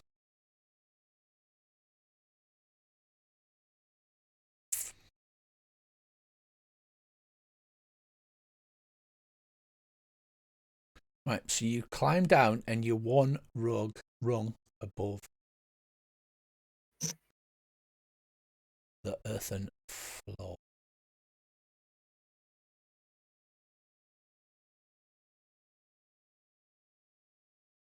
You're coming down this ladder here. and you're helping each other, and you're climbing down. You're one rung above the floor. Does everybody see the map? Okay. Yep. Yes. Right. A Mm. voice squeaks out, "Silo!"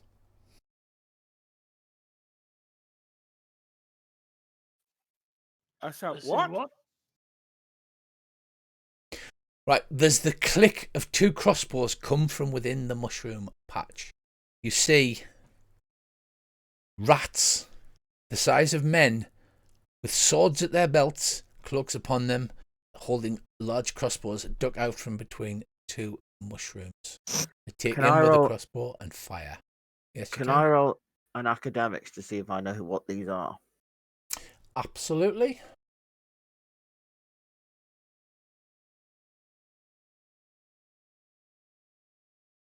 Are they ratlings?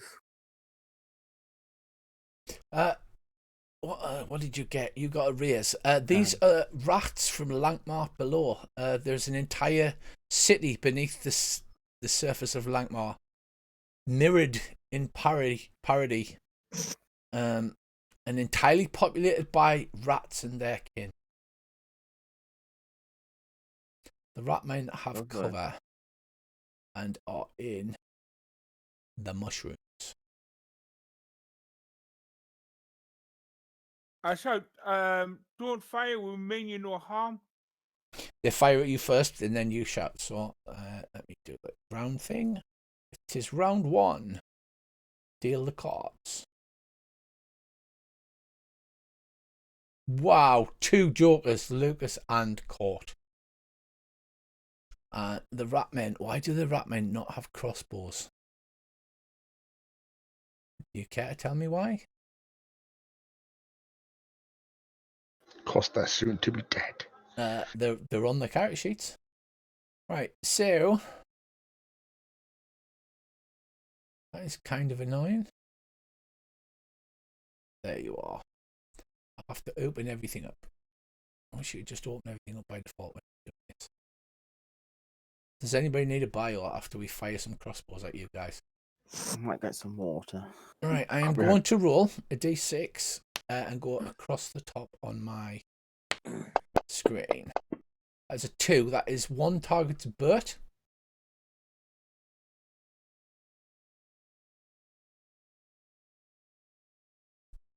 And the second one targets Magnus.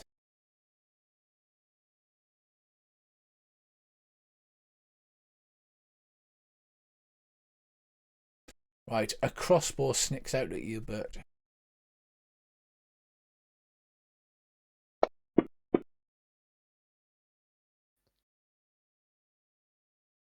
And it misses, it disappears into the darkness. Magnus, the crossbow shoots at you.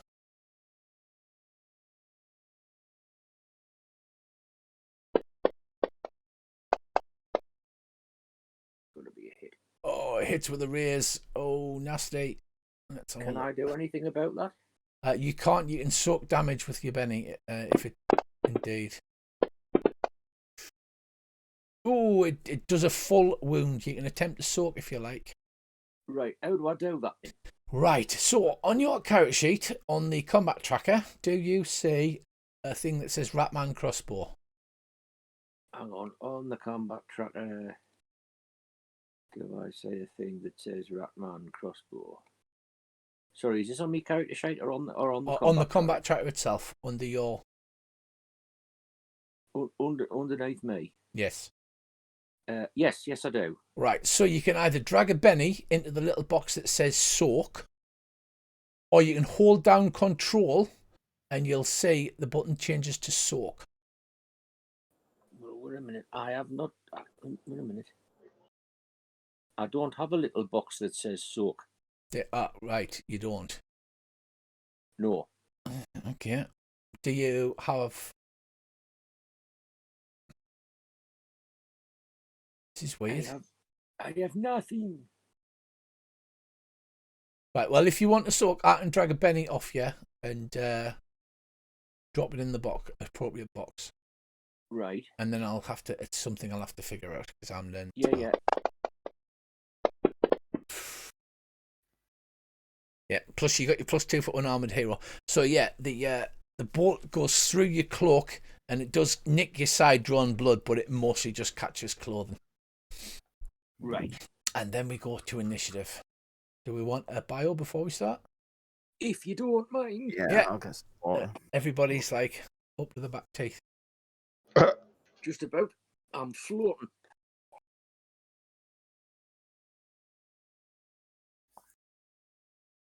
Right, well. I'm still here.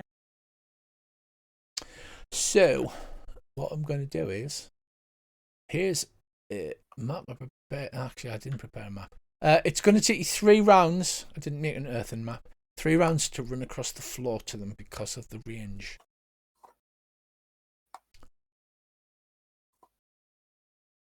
So I will just have to use a blank stone floor again.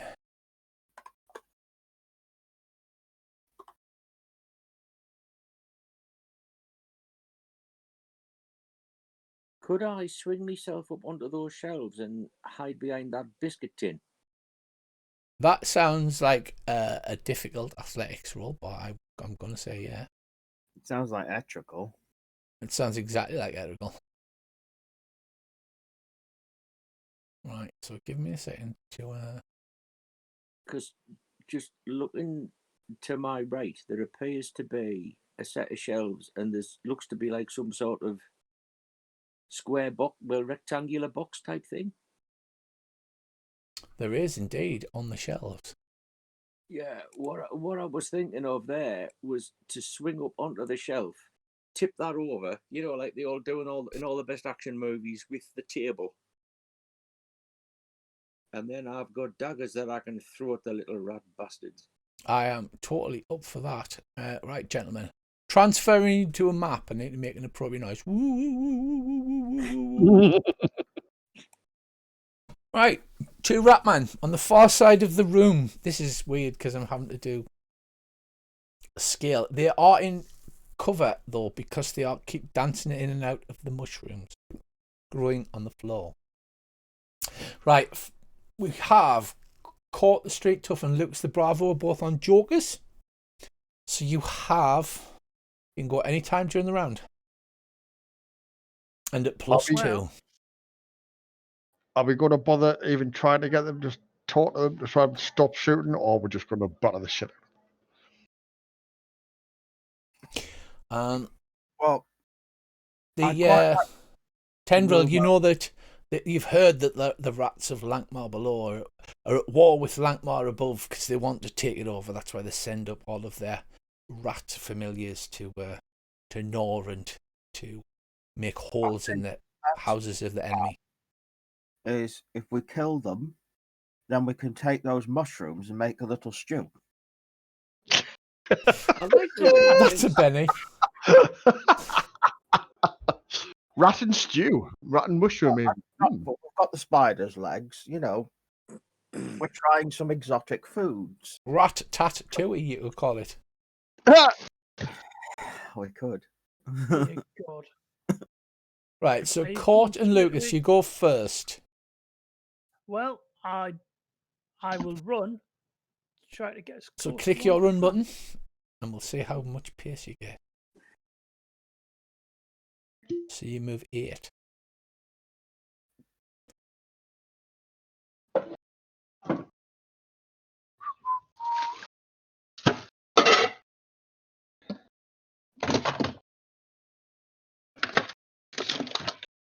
Are they getting squirrels out of your fridge again? Right, you run across the floor, Lucas. There is not much else I can do. Court, what about you? I am going to pull out both of my throwing axes and I will run as well. Can we state that we are like sidestepping to make it harder for them to hit us? You can, but that counts as another action. So what you'll be doing is you're doing a run and a dodge action. Okay. So if you want to run and dodge, you can. Click the run thing and then click 2 actions.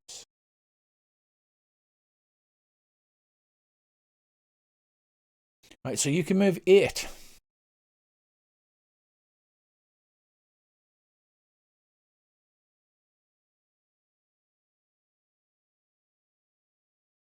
None of this pansy shite straight at me. And I've put maneuver evade action on you. So if you attack this turn, you will also be at a penalty mind. Yes, but I'm out of range, so Yeah, the distances are quite confusing. That's your turn. That's your turn. Bert.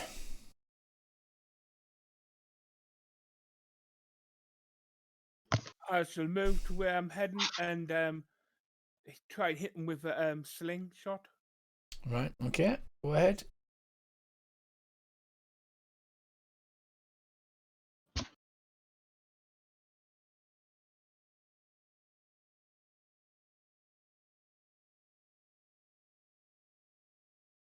You hit with your sling.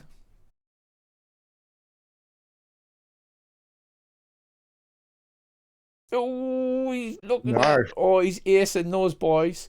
4 wounds on this rat man. He's gonna have to try and soak Larony. That is some bad. No, he fails and he goes down.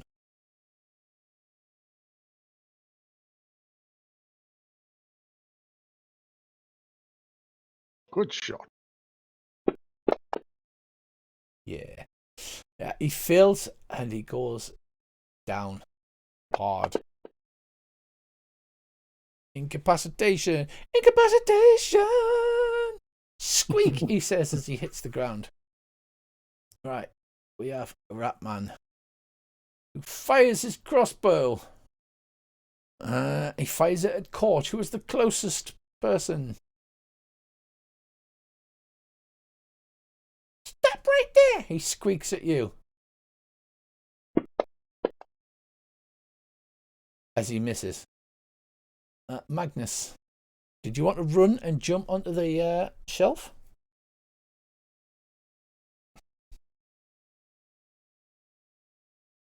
Yeah, that's 12. So you need to do an athletics check.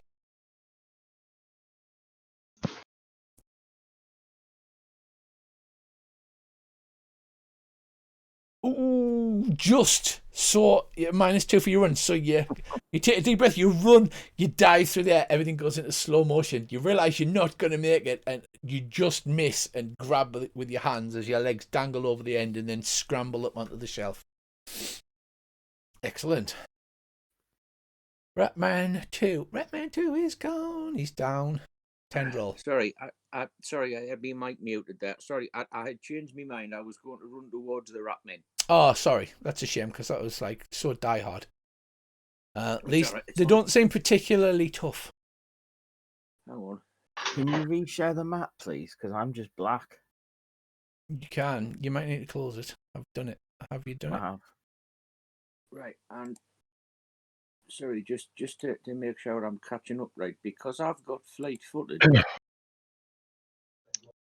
That means I don't quite follow what fleet-footed means. You've got a higher movement die, Ah, I believe. Let me just well, have a I think look. that puts me there. Hero's pace is increased by 2 and his die increases by 1 step. So yeah, if you look at your pace die, a normal pace die is a D6, you've got a D10. So that's why you can run extremely fast as you sprint across the floor, the earthen floor towards them. Right. Sorry about that, Master Tendril. I'll shut up now. Can I have the map? Sorry. Yes. Any joy? No, didn't come up for me. Try closing it. Closing the whole thing. Yeah, close the map. I've got no maps on the screen.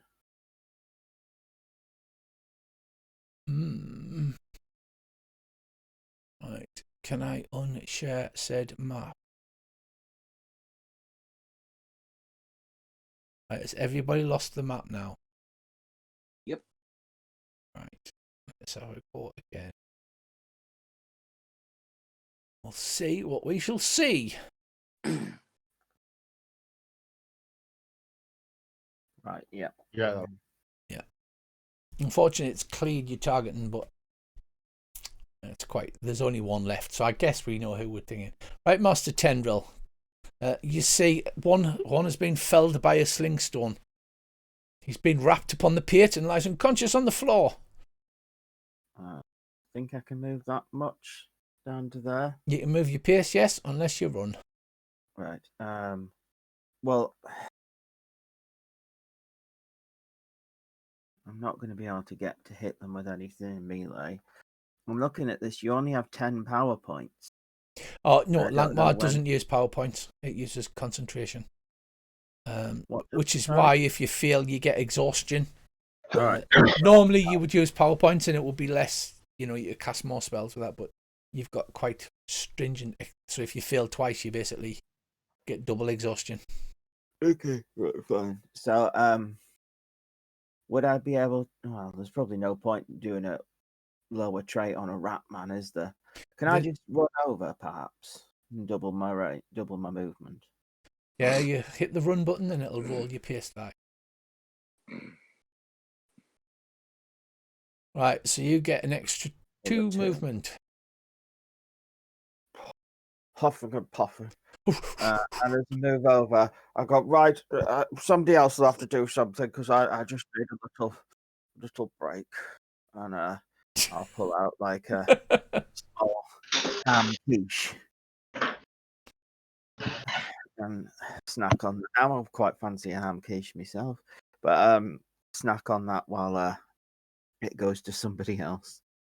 Right, that's the end of the turn. We're back to Court, the street turn. I will. I can move 6 cannon normally. You move 6. If you hit the run button, though, you'll get extra movement.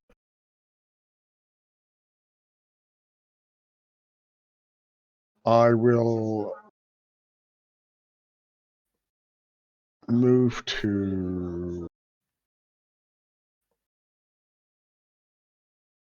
I will move my 6 and then throw one of my throwing axes at the mouse. Or the rat or whatever. Okay, you move that. You're at -2 because it's undercover from a mushroom. So if you put -2 in your modifier, and then throw your axe at said.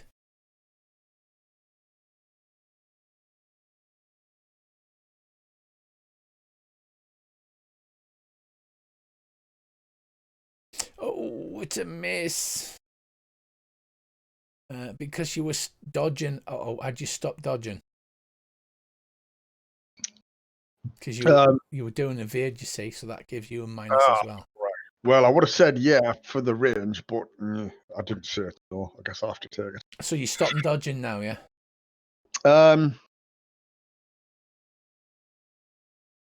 No, if I've missed from there, I'll keep on dodging, but I will pull out my club in the other hand. With a hand that I've just thrown the axe out of. Very good. Tendril, it's your turn on King of Clubs. Your initiative's redrawn every round in Savage Worlds on the card deck, so Tendril has actually gone first. So he's partway through stuffing down a ham quiche when he realises it's his turn. Oh. Excuse me, gentlemen.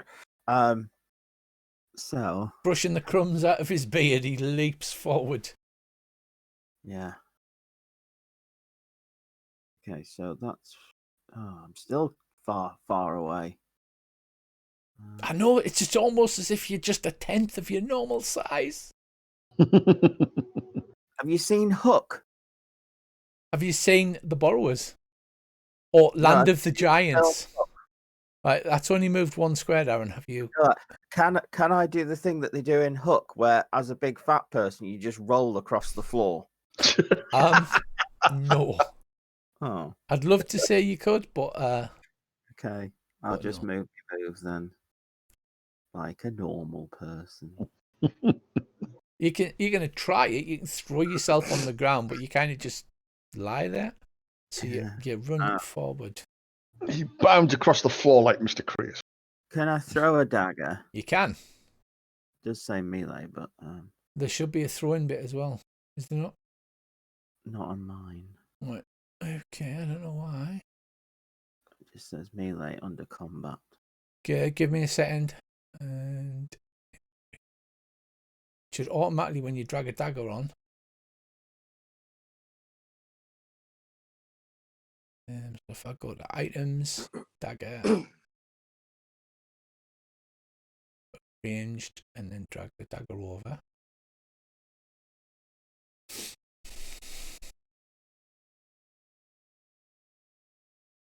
There you go. You've got knife dagger now. Okay, thank you. Is there any minuses to this? No, because you weren't dodging or running. You were just sort of lumbering forward. Bits of ham quiche. Oh no, not right. Bits of ham quiche on your beard. That's better. Right, you hit with the dagger. Excellent. And I'll shout, "Get away from my mushrooms!" Right, go on and roll your damage. Oh, Oh, I completely forgot. Is it this? Well, that is terrible. He is shaken, Really which is. means he didn't actually cause a wound, but he will have to make a vigor roll. He's sort of stunned, shocked, and amazed as the dagger thuds into the mushroom next to him and shocks him. You can Benny that if you like. I've got quite a few pennies. So yeah, actually. Do that right? That's still pathetic. Still pathetic. You can just keep Benny in until you get a result, or you can just leave it if you like. I'll do it once more. See what I get. Now we're cooking. There you are. 32 wounds. Right, so the dagger sticks into the rat man. And I'm not going to Benny it. So. Right. He goes down with the dagger. Where does the dagger stick? His left ear. Right, it sticks in his ear. He lets it squeak and slumps forward against the mushroom, slides down it and lies unconscious or dead on the floor. Right, what do you do now, chaps? Now that you have defeated... Run over and search the ratmen. Tie them up and practice some first aid on them. I retrieve my axe, then nick one of their crossbows and all the quarrels. Run over and waddle over and check the mushroom quality. And actually, if it's a good point that if I can pinch the other crossbow and all the quarrels, that you would be can appreciated. go into the items then ranged medieval and drag the crossbow onto your character sheet in the inventory tab. Right, so you should be able to see your characters are back now on the floor among the mushrooms. The mushrooms are man-sized, so you actually have a problem sawing them down. Tendril, you want to make an academia check? Yeah, definitely. Now, which crossbow will this be? Will this be the first one or the hand-drawn? 22. I know a lot about mushrooms. They look delicious, but they are not hallucinogenic. Oh, well. That is quite sad. Let me have a look. I'm not sure. Can I cut chunks off them like Alice in Wonderland? And just stuff them in my pockets? Just the normal crossbow. And how many quarrels? Each Ratman had a full quiver of 20 quarrels. And where do we put ammunition? On your... Sorry, I will get back to you, Darren. No, don't worry. We all have to learn where things go. If you go to... No, it doesn't say. Because it's not an ammunition type, which is weird. Just put it in your inventory, put 20 quarrels. Right, so looting these crossbows. Right, what were you going to do there, Darren? I just want to cut off some chunks of the mushroom a bit like in Alice in Wonderland. Yeah, so it's tough and fibrous, and you have problems with your dagger. But the rats carry rapiers, so you could grab one of those and perhaps hack bigger chunks off. Yeah. Can I do that, please? And Bert,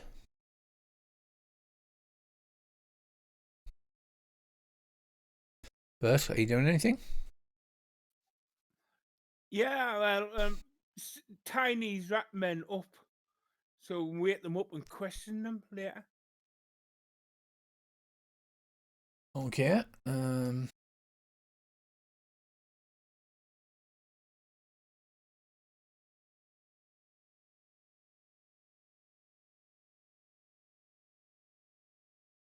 Right, well, the rat man with the dagger rolled 1 on his vigor roll, and so he is expired with a dagger sticking in his ear hole. Stupid place. The other rat man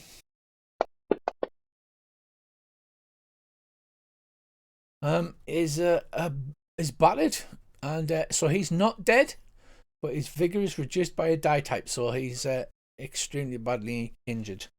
So you tie him up. I had heard, that the tail's the best bit. Oh, maybe chop a bit off that dead one and we'll add it to the stew. Right. Okay, it's a good job that his friend is unconscious as you chop up the dead rat, and each wears. Also serves to leave a message for these dastardly rats. Each wears a hooded cloak with holes to get the ears through, a jerkin, and a belt with a pouch in it. The pouches jingle. Oh, Snuff in the pouch. Right, pulling open the pouches, each carries 3 small coins, sequin-sized, gold, and decorated with a rat's head circled by a wreath of wheat on one side, and a labyrinth-like design bearing numerals followed by the initials FLB on the other.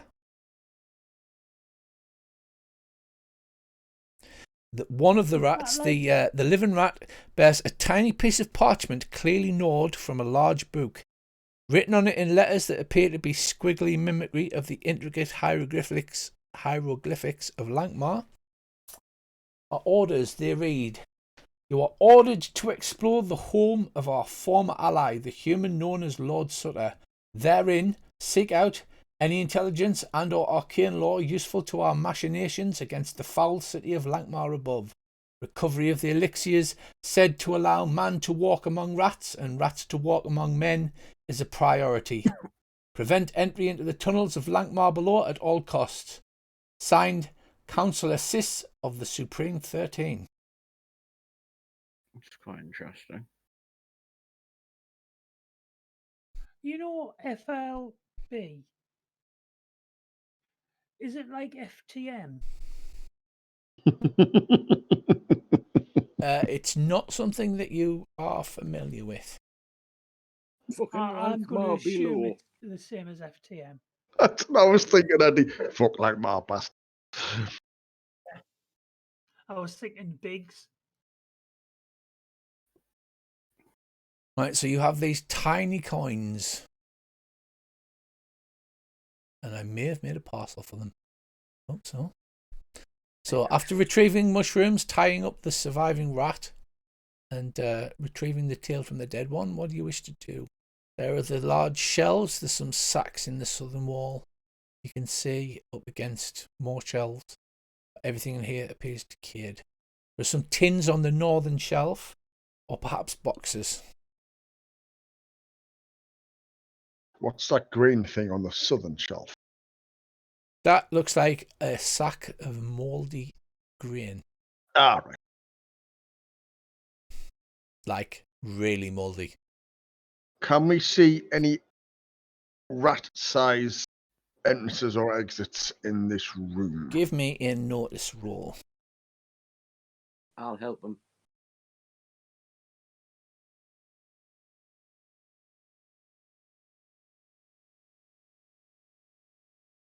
A natural 1. Right. Magnus, you give him a +1, so that makes it a 3.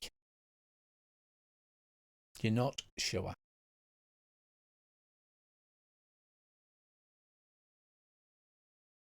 I turn at the party and go. Yeah, I know what you mean. Is anyone else looking about or doing anything? I'll Lucas? have a look around. Make a notice roll, please, Lucas. Oh, it's a good one. Oh, look at those dice. Boom, excellent. baby. A 16. That's 3 raises. Right, the first thing you notice is there a trail of large tracks, much bigger than the mouse and rat prints so far discovered. You identify them as belonging to an enormous cat, and it's been made within the last 24 hours. Okay, marvellous. Guys, there's definitely a cat in here. And no, you can't have it, Bert. That could be a problem. Yeah, the fact that Bert's going to try to take it home might be a problem if he's riding about on the bastard. Yeah, that giant fat spider you fought was just a house spider. That cat's going to be a bit of a monstrosity. I shall tame it and ride. He'll have to tame it from the inside. You might I think we try. should perhaps try and avoid the cat. Was there anything else you were looking for, Lucas, as you were looking about? Just generally scanning the room, see if there's any other exits. There are no apparent exits, no mouse holes or anything, but you do find 2 sets of rat tracks leading from the ladder into the mushroom forest, which you do know that there's not a hole in the trapdoor above, so that appears to have been those rats that have done that. I think they came down here. If the cat tracks are down here, where's the cat gone? And how the hell did it get through that trapdoor? Yeah. That is a I think good we point. should get up the trapdoor out of its way. Yes. Can we search in the mushroom patch to see if there's any hidden doors or entrances that the rats have used? Absolutely. You search, but there's nothing. You don't find anything. Because Lucas had made a 16, he would have noticed. And it said there's only the sacks on the south wall and the boxes and tins on the northern and eastern shelves. So where do the cat tracks start and stop? Or do they just wander around aimlessly? I know they come from the ladder and head over to the northern shelf and then come back to the ladder. So somehow the cat has either managed to get down the trapdoor, or it's been opened by something in the last 24 hours. Is there anything on those northern shelves that would have attracted the cat? That's a good idea. From looking down on the floor, it doesn't appear so. They're covered in spider's web and dust, as is much of the rest of the house.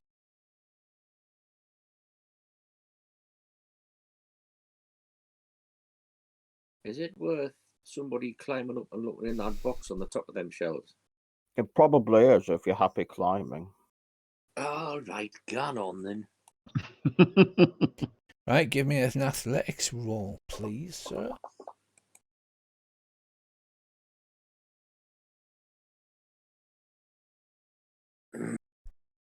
Right, so you clamber up onto the shelves and you search amongst the shelves. Most of it contains rotten food. However, you find a locked 6-foot-long tin box. That's to scale of you. Be locked for long. Right, you whip your lockpicks out, but unfortunately, the lockpicks are now too small to tip the tumblers inside the box. I have a giant lock, jeweler's thing. Will that work? Yeah, and I got one of them as well. So yes, can I borrow yours? Yeah, so And you hopefully realise that using these giant spear-sized jeweler's probes, you may be able to improvise them as lockpicks. champion. So make yourself a thievery roll. I shall make a thievery roll. I may need to Benny that. Or you could push the tin down and get somebody to help you. Well, you could Benny it if you're doing it up here. It's up to you. I don't know how heavy it is, and I don't know whether the contents are breakable. That's true. I'll Benny it. Now just drop this on me on the skill on my character sheet, don't I? Yeah, on the thievery skill. Right. You're not having a lot of luck with this. I'll Benny it again. It seems like only needing a 4 to roll is so easy. Right, so with some cursing and some spitting and kicking the box and clunk clunk, you manage to lever this spear thing around and the lock clicks open. Heaving it open, inside you see a whole bunch of iron ticks, some bronze eagles, a bunch of smurducks, and a large key. This key is as tall as you are. The coins are full sized, so they are literally the size of car steering wheels. So they may be a little difficult to carry. We could roll them along like spare tyres. That is true, but you have to get them up the ladder. We'll just get the full size and we'll come back. Tiddlywinks. But there is a large key. Yes. And a dusty squat bottle with illegible writing upon it. Well, the key, could we use some of my rope to turn it into like a... I've got some rope up here. I'll just lower it down. All right, okay, we'll just drag it around with us. Yeah, you could carry it 2 people, like over your shoulders. Yeah. But yeah, you could certainly carry a key. As What about far this? as The bottle. You could carry the bottle by using both arms. To human size, it would be a small tincture bottle. About the size of a perfume tester, like a tiny little thing. But to you, it's about 3/4 the height of you. But it is possible you will be able to carry it. Is it possible, before I consider lowering that down, can I open it and sniff the contents? Absolutely. Make a strength roll. Right. As you try to, you grab hold of wrap your legs around it and grab hold of the cork and lever it backwards and forwards. Yeehaw, right, okay, boy. Right, with a pop, the little cork comes out, and it doesn't smell spoiled, but it smells vaguely herbally, a bit like maybe ginger and dandelion. You think Tendril may be able to identify it possibly with his academia, because that's his knowledge arcana spell. If you bring it down here, I can have a little snifter. Oh, I was just about to ask if you were coming up. That was a silly question. Well, yes, I agree it was. I fucking love this group. Right, Maybe we'd set some sort of seesaw up to boost you. Before That'd be a lot of weight you'd need on the other lever.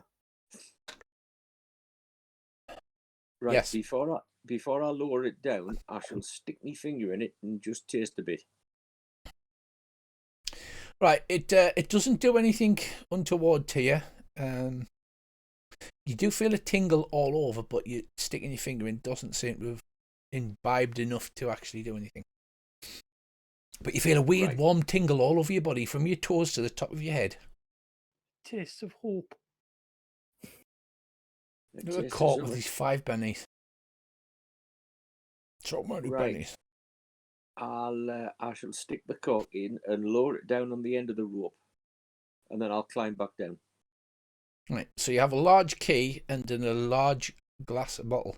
Would you want to make some academia roll? The label is smeared and unreadable, but you could pop it off and have a snufter on it. Me, yeah. Oh, a 7, it's good. Right, this appears to be a healing tincture. You have particular knowledge of this because of your affinity to healing magic. And Drinking that, even though it's such a small dose on a normal-sized human, would cure 1 wound. But you estimate that you could actually get 5 doses out of the bottle. If you take it out of the glass bottle, however, and expose it too much to the air, it will lose its potency. So taking a swig of that will cure a wound. Excellent. I'll relay that in typical corpulent fashion to the rest of the party. And just say it'll just help us, particularly if there's any more of these rotten little rats about. We could probably heal a city up if they were very small. I think we need to search upstairs for Jupiter. I would agree. Dave. And I've got a sneaking suspicion that key is going to come in handy. Yep. Would it be possible to sort of use my rope to make some sort of impromptu bottle carrying backpacky sort of affair?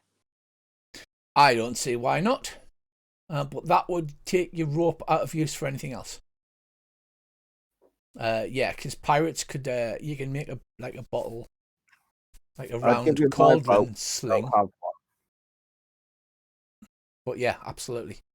Because then at least I was thinking rather than using 2 arms to carry the bottle, I can kind of wear it like a backpack. Yeah, that makes perfect sense to me. So you string up this bottle and stick it on your back.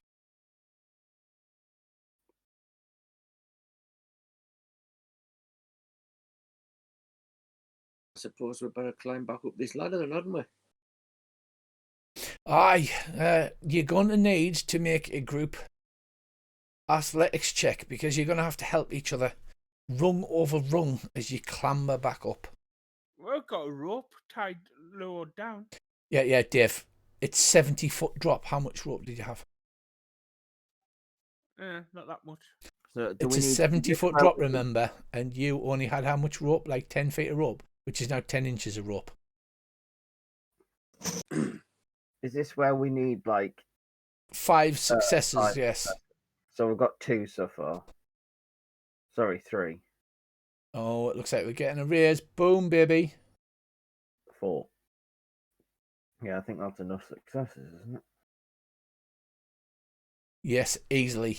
You're obviously getting used to this, so you climb, helping each other, rung over rung, as you emerge back into the kitchen above. Awesome.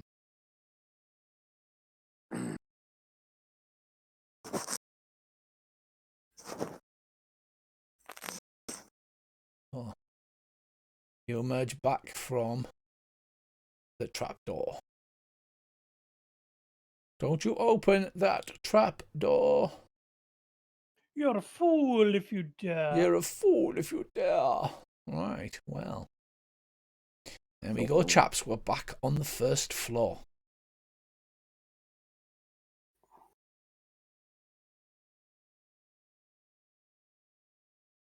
There's a door, or you can go around the outside. It is 100% up to you. I suppose we might as well go to the door, unless anybody else objects. Nope, sounds like a good plan to me. Right, so you head to the door. Presumably you're going to try your little pyramid trick again. So Andy unlimbers his corked backpack, and we have an athletics roll of everybody, please.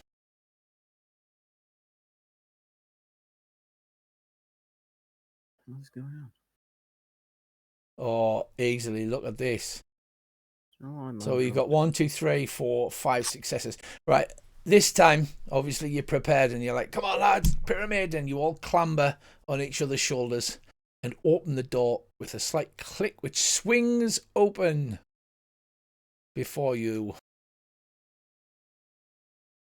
revealing another door and a passageway. But you should have some kind of feel for the layout of the house because you see the front door to your right. I think we need to go up the stairs. I do think that blocked off level might be where a sensible chap would keep his loots. Aye, makes very good sense. Keeps you away from two-story fellows. Right, so you spend a few minutes heading back to the stairs. This is correct. Mm-hmm.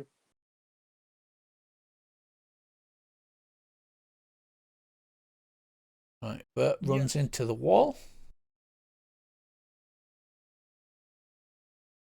You're not having an idea how things work. Right, so I'll move you around. So you move round to the stairs and you look up as the stairs heads up into the darkness. It's a bit daunting. Well, it is. Well, It is dark in here. There's just small amounts of light filtering through the windows that you saw cracks in earlier on. shall I try and stealth it up the stairs, lads? Well, the problem is going to be you're actually going to have to help each other up each step.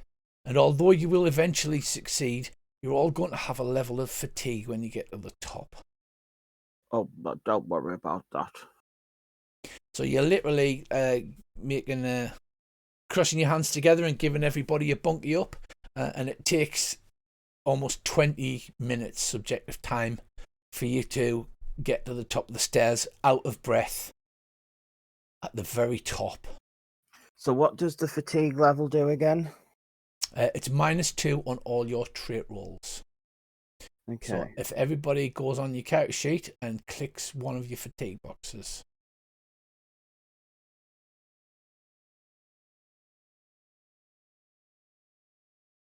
Can you do that?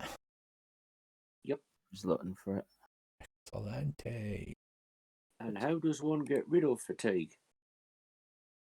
Nice map. Normally resting for a while, however, our good friend Tendril here Yeah. may be able to use So the I will, white arts upon you. yes, I will attempt. Oh, the wall disappeared. Yeah, I'm moving you up to the top of floor 2. Art thou prepared to witness the wonderment of my second floor map? I take it it's not on the screen yet. No, not yet. I'm moving everybody. All right. I'm just going to blow your frickin' minds. Boom! The upper floor is made of wood because it's only a 3-story house. Right. And you come up on the landing exhausted. Okay. I will attempt to relieve Magnus of some of his exhaustion. That didn't do what I thought it was going to do. See if I can do it on here. Right, it's a -1, but if you take an extra time, obviously a round is you can take the extra round for the no penalty. So you can do a straight up spell casting roll on Magnus. Can't seem to get him to target. Maybe would you? What? No. You Go on to here.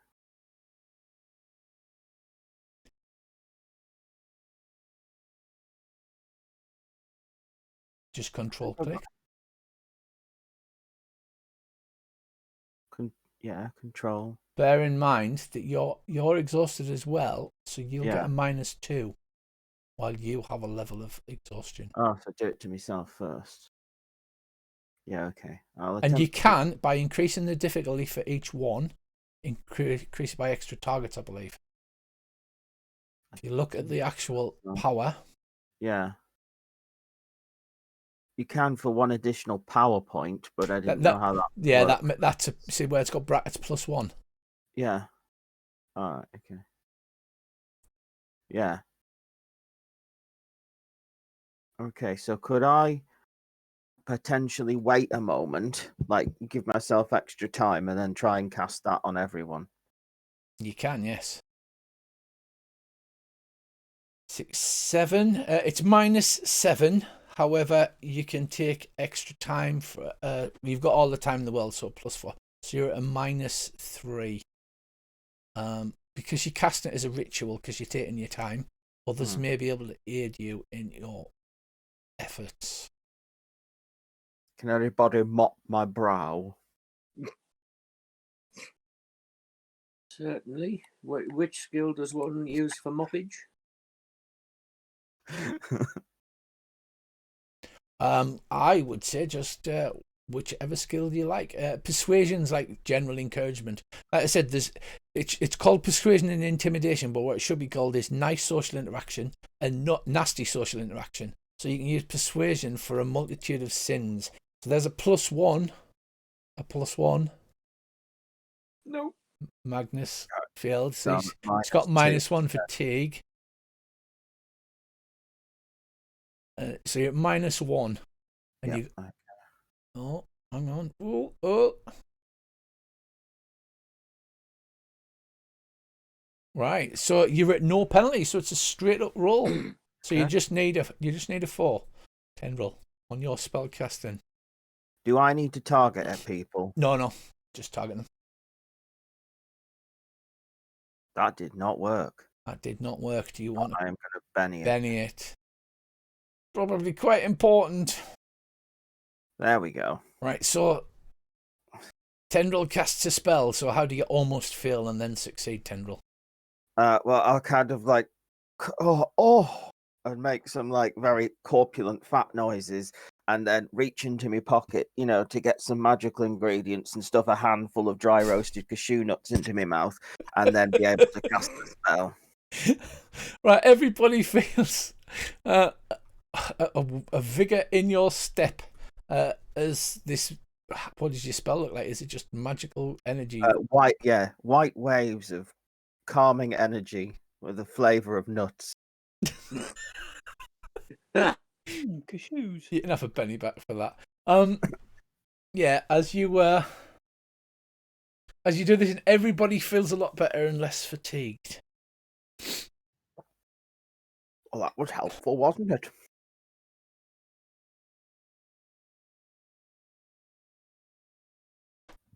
Good job we're not allergic to nuts. I'm sorry we didn't. That would be check for magical incredibly essence embarrassing, wouldn't it?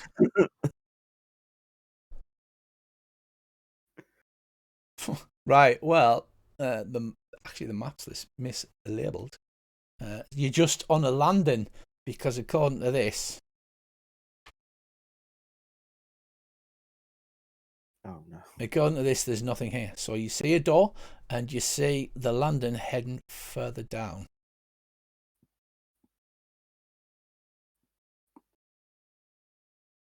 Through the door, perhaps, or But we could always head up. If you walk out into the landing, you'll be able to see further down the corridor. Door or landing? That is the question.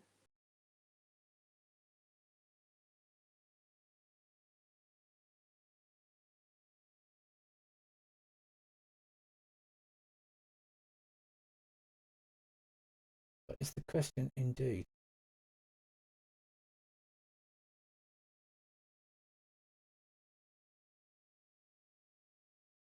Good plan. We are paralysed by indecision.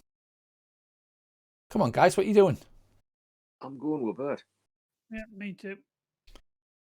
Yep, fine. That door will probably still be there when we get back.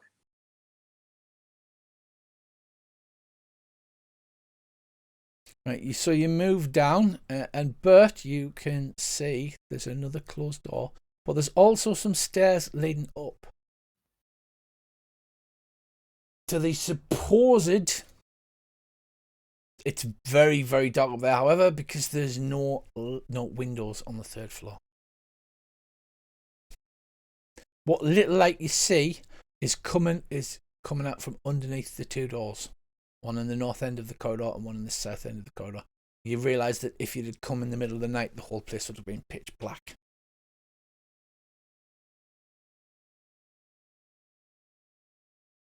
If it's bloody dark up there, why don't we check out the rest of this floor first? Because it's still going to be dark up there when we've done that. Yours is perfectly long. Sensible. Can I have a listen at that door, Rich? Oh, hold on. I made a mistake here. The door to this room is wide open and a steady draft blows from across the threshold. Okay. Oh, Oh. Inside Well, the in room that is a plain case- bed covered with moth-eaten blankets, a narrow bedside table that rises like a messer into the air with a mirror upon it, and a closeted wardrobe. A fireplace, its hearth empty, is set into the east wall. The draught of air blows from the flue, whistling like a gale across the wooden floorboard, ruffling your hair and clothing. I cast my eyes about the room, looking for valuables. Go on then, make a notice roll.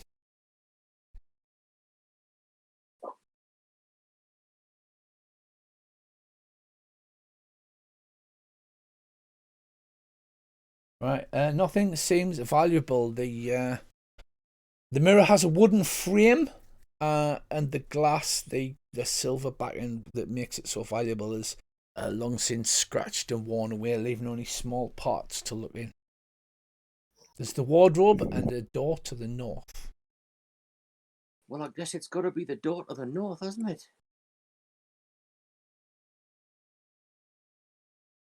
Though it has occurred to me that I wonder if it's worth, instead of going up the stairs to the third floor, going up the chimney. Because presumably, if there was any traps or wards or whatever, they'd be expecting you to go up the stairs. You're not wrong, but I don't think I'm Santa Claus and can't fit up a chimney. Well, normally you wouldn't be able to. You certainly would be able to at the moment, but Well, of course, climbing yeah, up 'cause you would be can- very difficult for you. Can I possibly step into this small room here?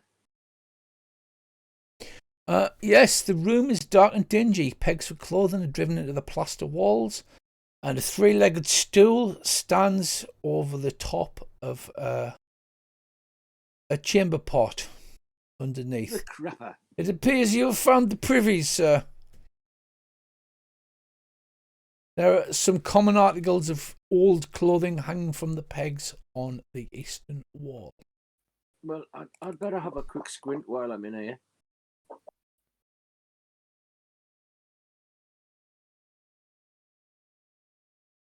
Right, so you can only just reach the bottom of the clothes hanging from the pegs. So you ruffle them backwards and forwards, but no chinking noises, nothing seems to pique your interest. Right. It is a privy, sir.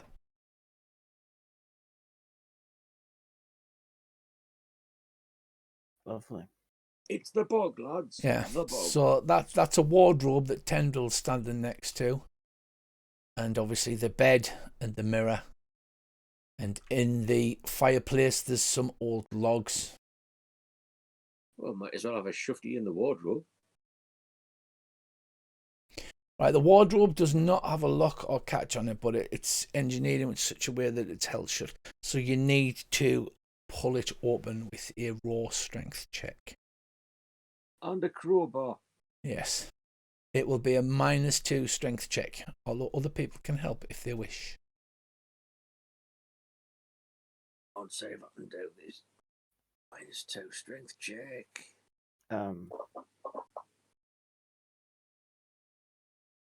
You heave, but your foot slips and you stir up dust as the wardrobe He's almost on, moves, but does not. Give an hand, lads. I will go and help him.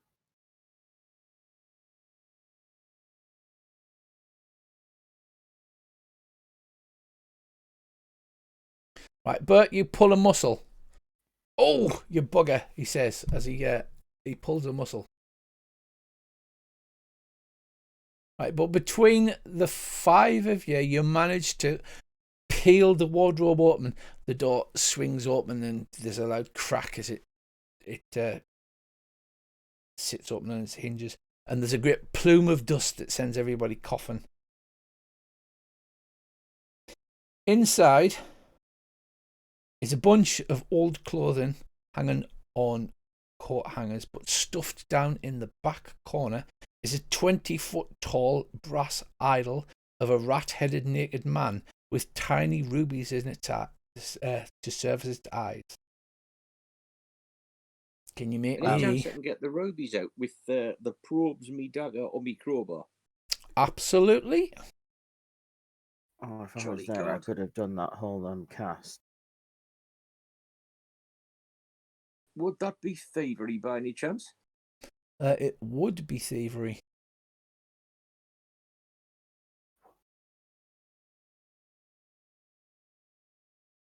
Right, so greedily you grab hold of the statue's head as it's 20 foot tall and dig your daggers into the eyes. The first eye pops out. You feel a little strange. Not enough to stop you from popping the second eye out, which you grin and chink them like dice in your hand before stuffing them in your pouch. Yep, and now I feel very strange. You do.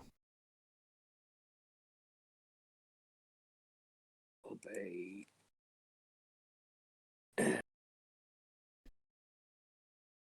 Right, so does anybody else do this as Magnus leaps upon this tall statue? Do you need a hand? Am I in the same room as him or not? You are, yes. He's in this wardrobe here. He's Oh, in this right. wardrobe, yanking the eyes out of this 20-foot tall bronze statue with a rat head. I say, chap, do you not want me to see, if there's any magic on that before you pull the ruby? Oh, you've put one in a pocket. As you say that, he just pops the second one out. He turns and smiles, and just for a second, you could swear there's an overlay of a rat's face on Magnus's face. But then you blink your eyes away and it's gone. But he's got a greedy little twinkle in his eyes as he pockets the 2 rubies. Well, do you want to make an that's academia roll, Tendril, disconcerting. by any chance? I shall. Or should it be Arcana? That's Whichever. not a thing. Arcana's not a thing. We can load up the AD&D game and yeah. academia or spellcasting. I would accept. I'll go with Academia because I have more in it. Right, the statue appears to be that of the rat god of Lankhmar, which is the second largest city in the area of New Hon that you're in. Okay. I'll relay this information, and I'm going to put. You might want to, put the rubies down or something. We don't really know what they're going to do just yet. You do not want to put the rubies down, Magnus. No, there's no need to be going through and perfectly good rubies away. I should wrap them in the empty sack that I carry with me and pop that about my person. All right, fine, fair enough. Yeah, it was only you that saw that Tendril. You saw, yeah, as he spun round, his eyes glittering with greed. You saw like his face transmute into that of a rat, and then you blink your eyes and it's back to normal. This is Lankhmar. Crazy shit happens. Okay. Now you don't have to share this with the rest of the party. Well, I might whisper just to a couple of them, but I'll just go, I'd just watch them, it looked a bit ratty. We don't trust them. They get into your mushrooms. What about the 20-foot statue? Do you just leave its eyeless corpse in the wardrobe? Well, we can't take it. It's too big, isn't it? It is. Ratty? Who you calling ratty? It's merely an observation, my good man. Here, have a little bit of mushroom. Thank you very much. Give him a chunk. Right, he nibbles away upon the raw mushroom. It's very useful if the mushroom just went, allowed us to grow to a larger size. It would, wouldn't it? What you need is a bottle marked "Drink Me." Lucas, I see you sticking your head round the privies there. Yes, just keeping an eye on things. Right, so you missed this. There's no other exit from the privies other than a boarded up window. I'll look under the bed. Right, 2, 2.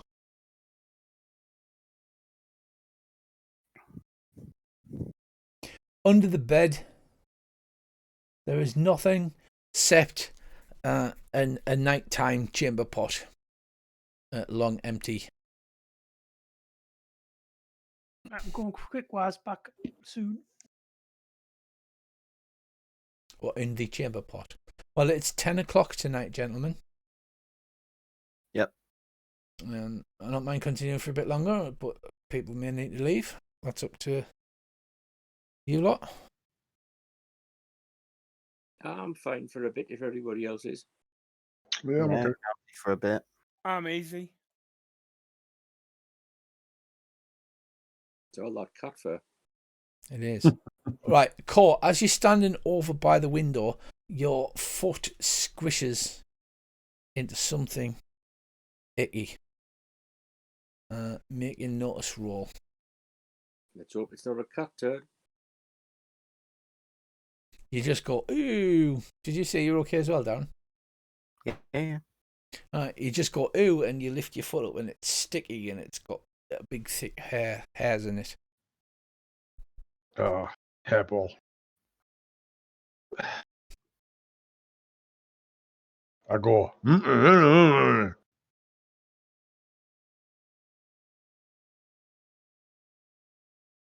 Yeah, you turn around and it's right in the corner.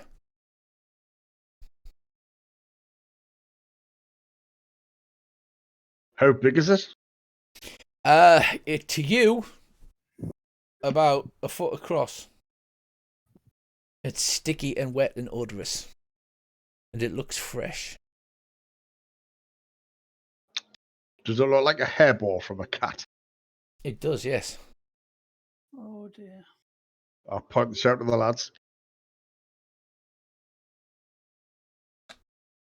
Just have business of you prancing around the room, miming a cat.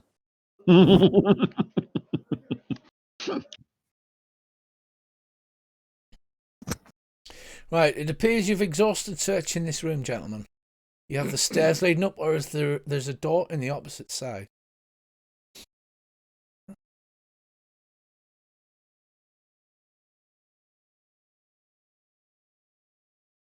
Suspect we'd better check that other door. Yeah.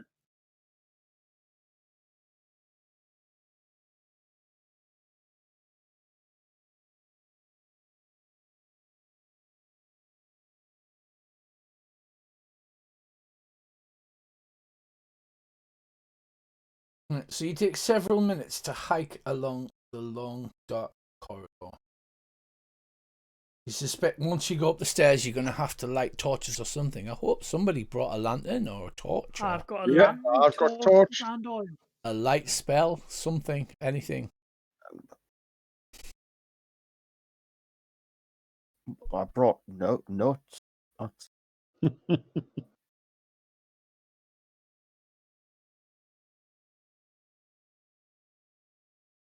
Well, let's see if this door opens. Must they have food? Right, the door opens. I'm not going to make you roll because you're getting quite adept now at your pyramid. And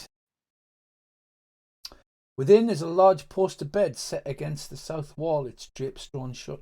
A fireplace filled with ancient ashes and charred wood is set into the wall nearby. A wardrobe towering like an escarpment stands against the west wall. A closed door is set into the south wall beside the bed. The floor here is free from dust, and a steady draft blows in from the hallway behind you. It's the cat's bedroom.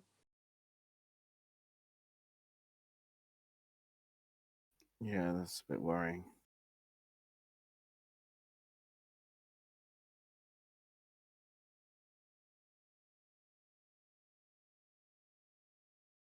It looks to be almost the mirror of the room you were in, except it does not have the big mirror on the wall.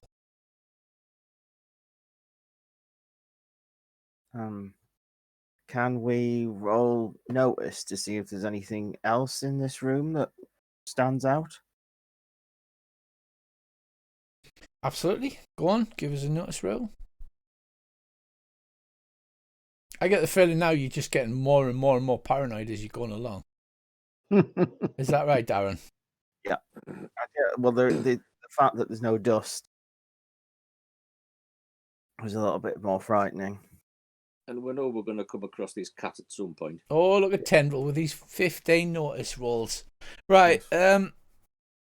Everybody else looks about not seeing anything. The one thing you do notice is that the sheets on the bed have those kind of frilly bits that fall down onto the floor. Do you know what I mean? So the covers on the bed actually go all the way around the bottom of the bed. In other words, if the cat is under the bed, we can't see it from here. Possible. Who's going to go and look? I'll draw my sword and go and look. Sounds like a perfectly sensible idea, fellow. I shall draw my sword and go with you. I Right. shall stand back and provide support from over here and words of encouragement. As you walk, you draw your sword and you step tentatively forward. You put your sword underneath the drapery surrounding the bed and you lift it up with the tip of your sword. As you do, you see a large pink nose with long whiskers and beady red eyes, and then a second, and then there's a click of crossbows. Buggery balls, you see. I'm getting the impression, gentlemen, that that's not a cat. Don't worry, boys. I've got them just where I want them. It's true.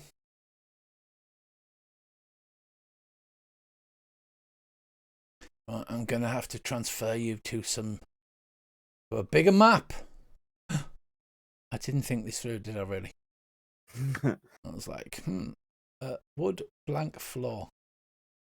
This might actually work out all right. Because they know you're there, Lucas, because you've just raised that up with the end of your sword. And they're obviously looking at you, but they don't know I'm there. So I might go under this side of the bed and we'll catch them in a pincer movement. Right, so Lucas was right in front of them, followed by Court.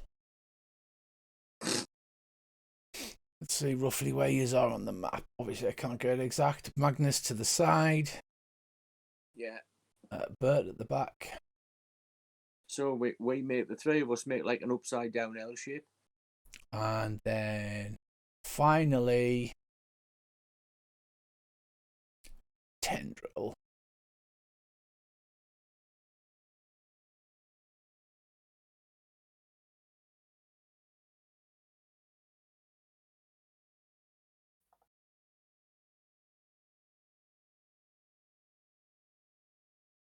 Do we see the map, gentle people? Yes. Yep. Right. Can I just help rearrange us? Yes. Right. I should be where Lucas is. Right. Lucas ought to be 2 up and 1 to the right. There. No, So you 1 up. I'm right. And and that's the corner of the bed. Right. So that's the corner of the bed. So these guys were hiding under the bed over here.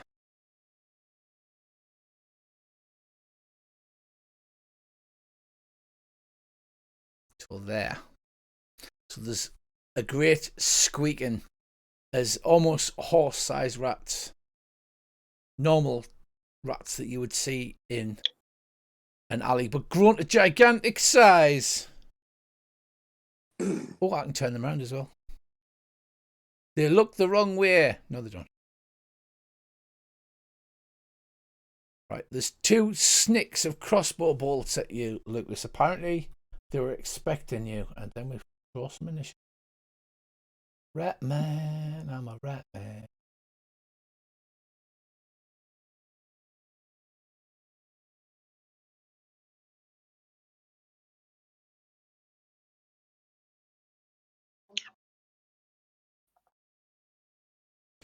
Everything you see just keeps getting bigger and bigger and bigger. Surprising you with a crossbow. Surprising themselves by missing. Oh, he hits Lucas the Bravo. You are shaken. Can I use a Benny to get rid You of can shaking? you automatically use a Benny to get rid of shaken, or you can wait until your turn because you'll get a vigor roll automatically for free. So I'll wait until my turn, and then if I fail that, I'll use it. you'll just do. Right, gentlemen, we're drawing some cards. Okay. Horrifyingly, caught the street tough. Jumping out from behind the bed, you see two rats.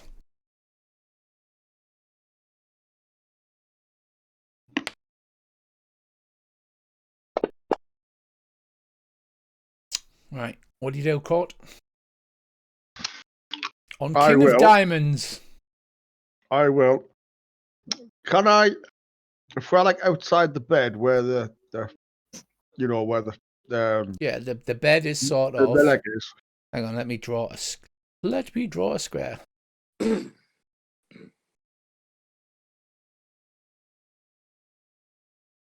Oh no, you can't do it in this one. You can only draw cones and blast circles. Right, so the rats and the rat men are under the bed. Right. Well, I'm not bothered right there with them. The rats are more worried. Will I be able to move, say, left one, or maybe possibly two, to come like down where the bedspread's hanging down, then duck under and engage the rat from the side, rat 2 from its left-hand side. Yeah. So basically, I'll Yeah, go so like you're near the corner of the down bed. there and then in there. Yeah, absolutely. Right. I'll go in and I Right, will. so you move to there. Mhm. Right, this gigantic rat squeaks at you and looks at you with its enormous teeth. Its teeth are the long as swords. I smack the crap out of it twice. Okay, do the double action, do the target, and then smack away, son. Smack away. Oh look, Alan Bennett, he's got the blow.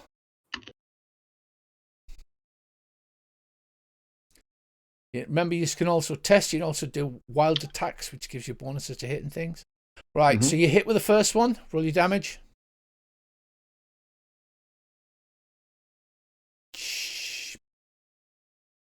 Behave. 3 wounds. Right, I'm definitely going to Benny that like. Lucas the Bravo. Right.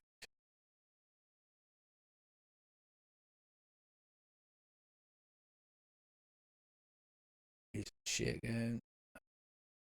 And I have to go to the rat. There you go. Definitely Benny in that one. So that wound up, boy.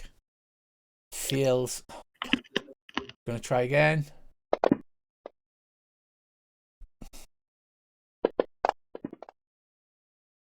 Right, so with one mighty blow, what do you do to that rat then? Because you take it straight down. Smack it straight between the eyes. Bang. Right, and its jaw crashes to the floor. Excellent shot. There's just no need to do 3 wounds on your first attack, like. No.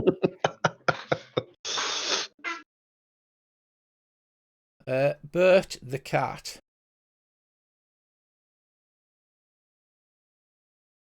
You moving to there? No, I'm just gonna redo my move. There, and then I'll let loose my sling. Right, go on then.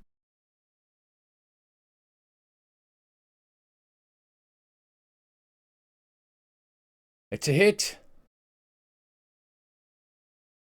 on the rat man. And it's a wound. Oh, God. I've only got a Benny left. I'm not gonna. Oh, he's gonna go down. So what do you do to this one? Straight between the eyes.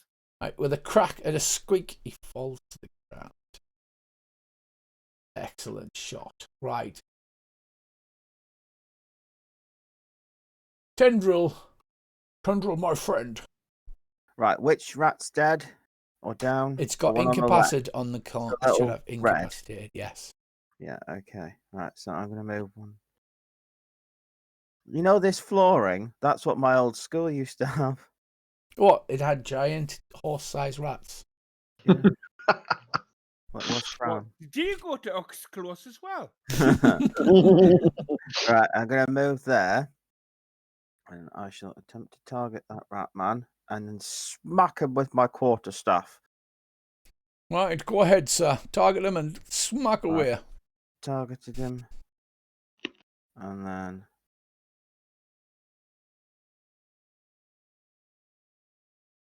It's a miss. He parries because of his rapier. He turns your quarterstaff aside. He says in a Can little you squeaky Benny voice. that or not? Yes, you can Benny to hit. You just drag it on your character sheet on your quarterstaff Yeah, skill my again. stuff. No, it misses. Well, He parries it with his rapier. Is that the best you got? well, fuck you. And then I'll leave it on to somebody else's turn then, as I can't.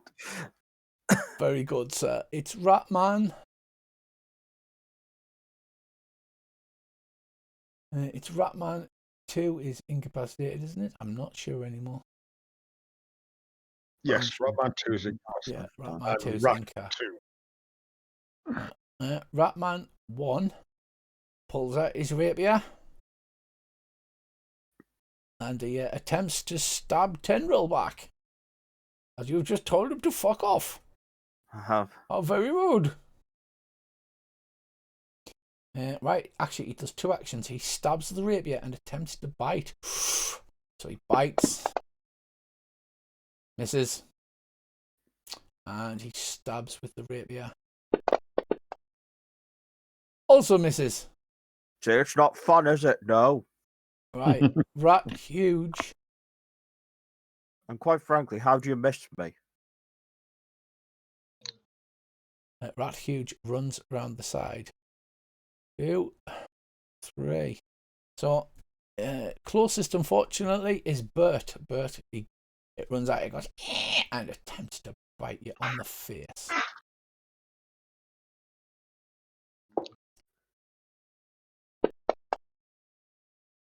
Oh, it hits Bert. It hits. You're shaking.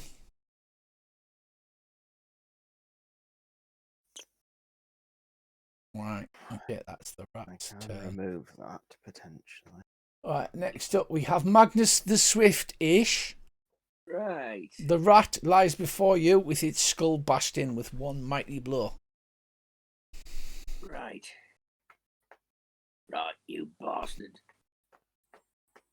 Let's be fucking having you. Think we'll have the old two actions again. We'll risk it. Where are we? So you can attack twice with your rapier if you want, or once with your rapier and once with your offhand. You don't have to attack with one of either. Oh, we'll try that first. No, you miss. He parries with his rapier. They seem to be quite good. Very good at parrying. And he's Does he? he has, Well, yes. Since I've got ambidextrous, You've got I am going- ambidextrous. I am going to belt him with my brass knuckles in my offhand. Oh, it's a hit. It's a good hit. That's a wound. He's not going to Benny it. Right, so his eyes go crossed. And I And- smack him right along the end of the snout. You smack him right on the end of the snout, and his eyes cross, and he falls to the ground. Dirty bastard.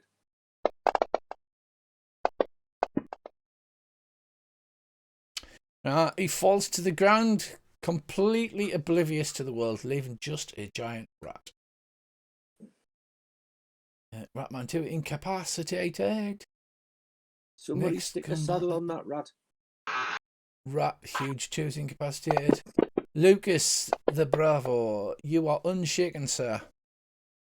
In that case, I will step up and stab the huge rat in the huge face.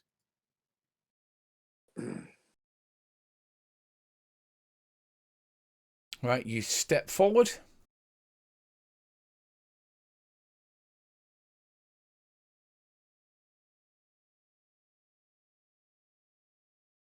It's a miss. I will Benny that. Okay. No, that's a good hit. That's a hit.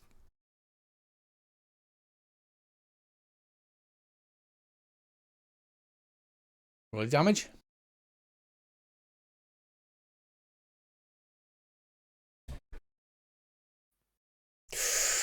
Oosh, look at that bad boy. 3 wounds. Yeah, let's see. That rat doesn't look well, does he? Look what you're doing to me, NPCs. Look at you. He's been ratatouille. Yeah, so the rat goes down as you thrust your big sword into him. What happens to that then? I'll put it straight into his throat. Right, you stab him in the throat and you've obviously nicked the jugular as warm rat blood sprays out onto the floor. You are just congratulating yourselves when from the doorway you hear a and you turn round and a giant ginger 3-legged cat stands in the doorway looking down at you. I look across at the cat and go, afternoon, tripod. I'm just going to delete some rats, and you can see it leaves the splatters of blood. Last challenge. Yeah, the cat is somewhat bigger Where's that fucking cat? than the rats were. I didn't have a ginger cat, so the 3-legged ginger cat There's never a ginger pussy when you want one. comes in. Obviously, Bert, a ragged streak. Look at that blood, man. The way it leaves the blood. I didn't do that. That's what it does when you kill someone. Read down all of the cat. The cat blocks the doorway. It looks quite hungry. Oh, it goes last on a club. Buggery. Right, Bert, you're up first. Right, I shall. You are unshaken. Look at that vigor roll. That spirit roll, 16. I shall move behind. So I shall move behind the dead rat. So the dead rat's between me and the cat. Right, you bravely hide behind the dead rat, yes?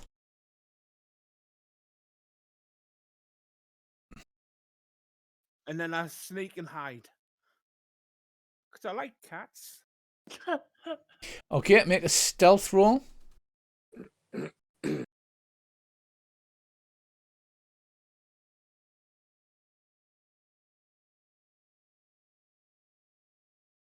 Right, you duck down behind it and you think you are successful. Caught. This cat is the size of an elephant. Aye, well, Legolas killed one, so. A cat. No, an elephant. Do we charge it, boys, or do we bring it away? I'll back you up either way. Is there any way of Likewise. trying to feed it rat corpses? It looks like a scruffy alley cat. Its fur is matted and there's mangy patches in it. I wish I've got a picture here. I wish I could send you the picture of it. It looks Sounds like a like a mad breed, cycle cat. It's Even though very it only breed, has though. 3 legs, its ears are nicked and its eyes are wild. In the picture, it's got 4 legs. And it's not a ginger No. cat, it's a tabby. So We could be nice to it. you could. It's hissing. It's Right, going throw a to attack. rat man at it. Of course, what are you doing? Just working out distances.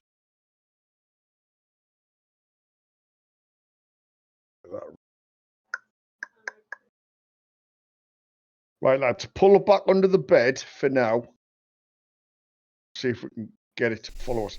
I step round where the leg of the bed is.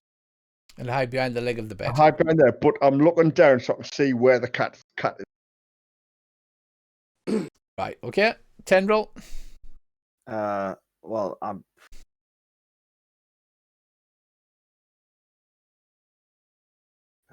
Bloody confused. Can I reach into my? Because I imagine I have quite cavernous pockets. And Mhm. can I bring out a very small, what is now a very small kipper, and throw it at the cat? Yes. Make an athletics roll. And then I would like to try and run away, run behind the bed. There you go, puss. Right, so Oh. you in your haste to get away, you sort of throw it, but it lands just to the side, and you run under the bed. Oh, Yeah, dear well, me! that. Right, So should I Lucas. actually move? I don't know where the bed is, so I'm just moving over there. The bed's sort of there. What I need is an asset. I think, perhaps. I don't have a bed. What's the plan, lads? Are we going to attack this cat or run away from it? We haven't got very far to run away from, however. Got nothing to hide behind. Unless the cat starts eating the dead rats. Yes. And then we'll try and get out and lock the door, shut the door behind He's us. never had a cat, has he, Andy? No, he hasn't. Yeah, there's things lying completely still, and there's things running about Yeah, everywhere, he's not panicking. wrong. So He's not wrong. It's going to do that. I The really wish I cat had will like some right, sort of- with okay. Here we go. both So the is it loading an targets. approximate? There's a my bed sound for you. bit. Look. Well, look at that. We've got beds. I'm getting good at this DM and lock. We've got beds, What? right? So, Court, you're hiding under the bed leg there, yeah? Well, behind the bed leg, yeah. Yes. But I'm looking out to sort of Yeah, see. I know. We don't have to be specific. You're hiding there. You've just run under the bed here. And Yeah. Bert's hiding behind this rat. Right, there you go. Right, so yeah. Oh, hello. What's that? Throw one of the rat men out. Oh. Go on, the diff. Have you ever had a cat, Dave? Yeah, but it'll go for the rat man because it's moving. It's you're throwing it as a thing, right? But there's lots of little things running about, and the bed's swishing about and everything. So, what do you think's going to happen, Andy? Yeah, exactly. Lucas, what you doing? Come on, sir. Come on. I knew we should have brought. I'll bring out my catnip. If only catnip had been like a reasonable herb, I could have justifiably had it in a pocket. Lucas, sir, what are you doing?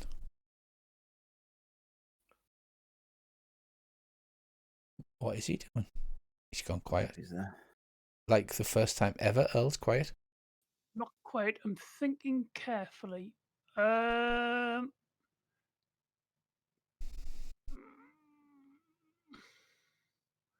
Right. This is really silly. Doesn't involve a fork, does it? I'll step out here and I'll stand there and use the side of my cloak and wave it out to one side. As if you were taunting a bull. Yep. Good lad. Okay, that works. You get I'm its gonna try attention. to get its Its head attention flicks backwards and so forwards as the tip of the cloak zips about. Magnus the Swiftish. Right, I'll get me crossbow. Sensible plan. Yeah. I shall just target the cat. Right, I am going to put a crossbow bolt into the cat.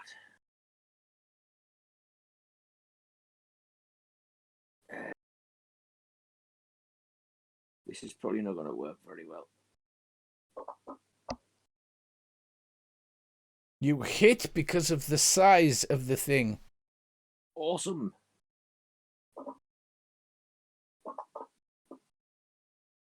You cause a wound, and I am going to let you, because I'm going to try and soak the biggies. Right.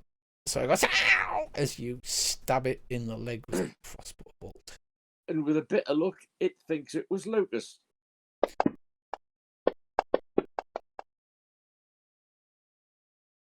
Right, the cat is not shaken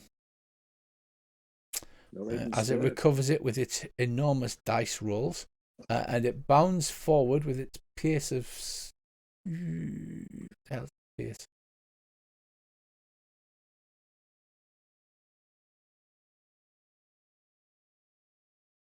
Worry if it can make it right across here in one turn. I'm coming out after it. It can. Right, so it runs over to you, Lucas, and swipes at you with an enormous paw while balancing on its two back legs, which is quite the feat for the giant cat. What you are lucky here, though, Wait a minute. is it misses because it gets a penalty because of the size of the cat versus the size of you. So it misses. And That was that's it. Toro! Toro! And that is the end of turn. And the cat goes first. I'll spend a penny Why you spend the penny? To re-roll your initiative. to reroll the initiative. You got a 6 of diamonds and... Oh, I got a joker. Oh, you got a joker? Oh, you son of a bitch. Right, so what do you do now then? Well, I'll dance to one side as it toros past me and try to stab it in the throat. Go on then. You stab away. Hang on, I'll make sure I got it targeted. I'm being a good.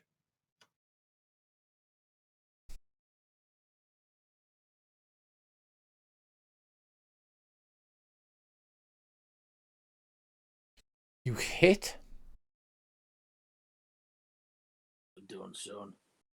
Oh, it's another wound. You draw blood and the cat howls in pain and hisses again.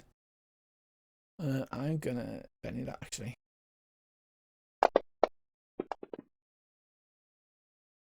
Right, apply. So it howls and raises itself on its back paws and then swipes at you.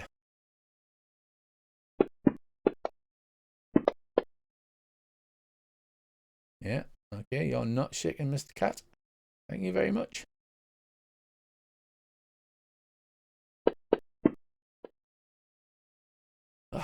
Considering this is the apex predator, it misses. Magnus. Right. It's on its back. It's Magnus next. Yeah, no, I'm just thinking. It's on its back two legs, you said, though, right, Rich? Yeah? Well, no, it just raised itself on its back two legs, so All it swiped it while it swiped at Right, that'll make it harder for it to distinguish between the two of us. Can I just check how this... Wait a minute, where is it? How this modifier's business works. Mm-hmm. Cold shot limb. How do I activate that? You should be able to just drag the cold shot limb onto your character on the combat tracker. And it should apply an effect. Right, so wait a minute. Does it? Right, let's see. I'm there, so if I put cold shot limb on me on the combat tracker. Mm-hmm. Right. Oh, okay. Has it done that? It's done something. I'm going to attempt to try and chop one of the cat's front legs off. Okay. It's only got one front leg. Or back leg, whichever it's got two of, I'm going to attempt to release. Oh, right, no, I know what you do. You drag the modifier from the cold shot and drop it in the modifier bit at the bottom. Oh, right, sorry. No, I'm still learning as well. Right, and then if that succeeds, then you drag the cold shot limb and drop it on the cat. No, you've lost me. Right, just roll to hit first. Drag the little -2 onto the modifier bit and try and stab the cat. Right, so hang on. Cold shot limb, drag that onto the modifier thing. Right, yes, I'm with you so far. Right, and then roll your attack.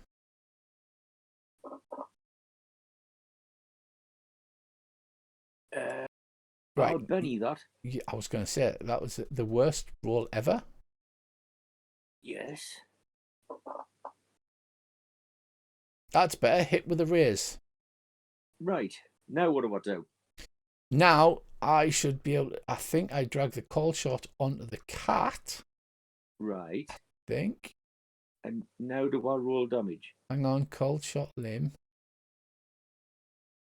Yes. Right. I shall now roll damage.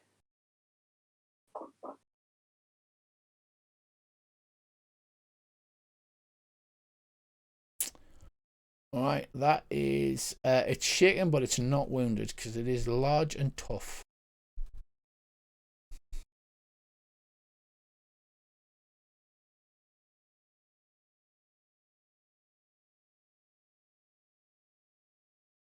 Right, hit with a raise, lethal damage. Am I close enough? You got a hit with a raise there. You should have an extra d6 on the damage as well. Oh, right. No, it doesn't work.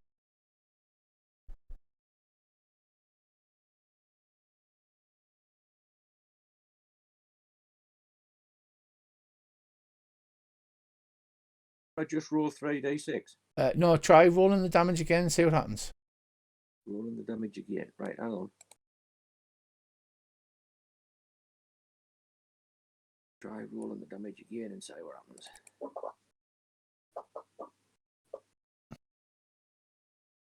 Right, that's a wound, but it should be another d6 as well for the hit with the weirs.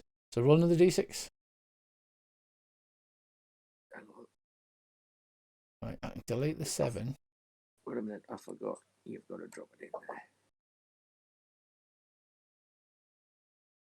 And I think I can drag that under the damage. No, I've got to type 14. Okay, that's 1 rune. I'm out of pennies, so I'm going to apply that. Right, you cut its back leg, or are you cutting its front leg? Whichever one it's got 2 of. Right, the back one. So you cut its back leg, and it howls in pain as it's now had 3 wounds. Right, and just for good measure, since I'm ambidextrous and I can ignore the offhand penalty, I'm going to smack it with the brass knuckles. Right, you'll still suffer the action penalty, which is another -2. Right, Your second action. I'll put -2 in the books. And smack it with the brass knuckles. Yep. Right in the kneecap, Andy. Oh, aye. Or not. Or not. But it was worth a try. Oh yeah.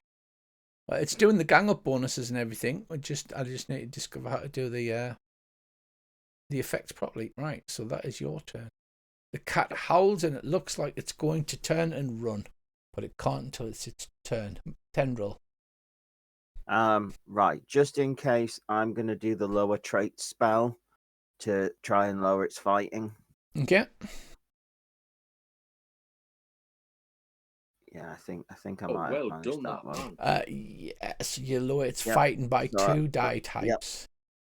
I don't know how to do that, so that's something I need to work I on. know But it's more running awkward, away. but- right. I don't like damaging cats, but yeah. So its fighting is now a d6 plus 1. Right, that's your turn, Tendril. And finally, Court. Oh, sorry, Bert's last. I run straight out up to it. Smack the crap twice.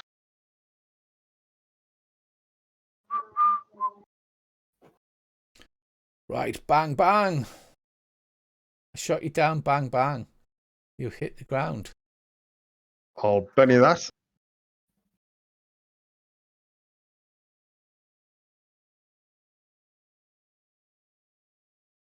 Oh, where, man. Look at them rolls. 25, man. Oh, Get in. Right, you club the poor cat, which is now howling and just trying to escape. 10 damage. It has hardy, however. Right, it's still going. It's bleeding from several wounds. All right. That was your first hit, wasn't it? That was my first hit. Okay. It's a hit for the second one.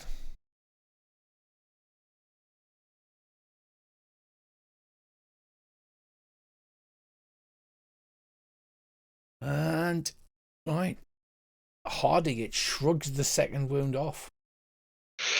Ooh, I'll Benny that. Do I drop the Benny in the damage? You drop the Benny on the damage on your character sheet on the combat bit. Ugh. Even worse. Right, so you quickly pound the cat, which is bloodied. You hit it really hard. Bert, what are you doing? The cat's You said that. trying You to said run. that. Well, if the cat's going to run, I'm going to let it. I mean, it's no threat anymore. Because I love cats, me. Yep. Right, so that is a new round, and we get cards dealt. Magnus gets a joker. Oh, champion. Right. Well, looking at this, I would go before the cat, so I'm going to go before the cat, if that's all right. You can. Hamstring it. Yeah, I'm going to... But people seem awfully inclined in killing this poor cat. Well, yeah. Because it would kill us given half a chance.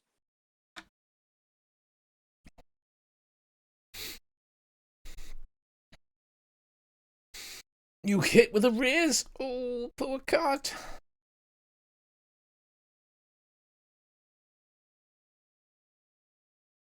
Kicks a wound. It's got no pennies left.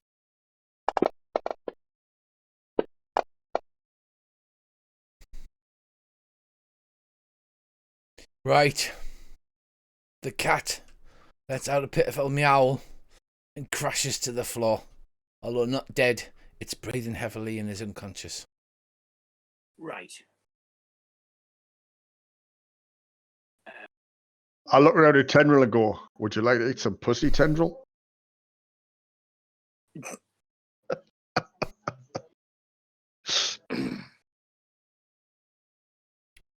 Now, as far as I'm concerned, it's not dead. It's now no longer a threat to us. So we go.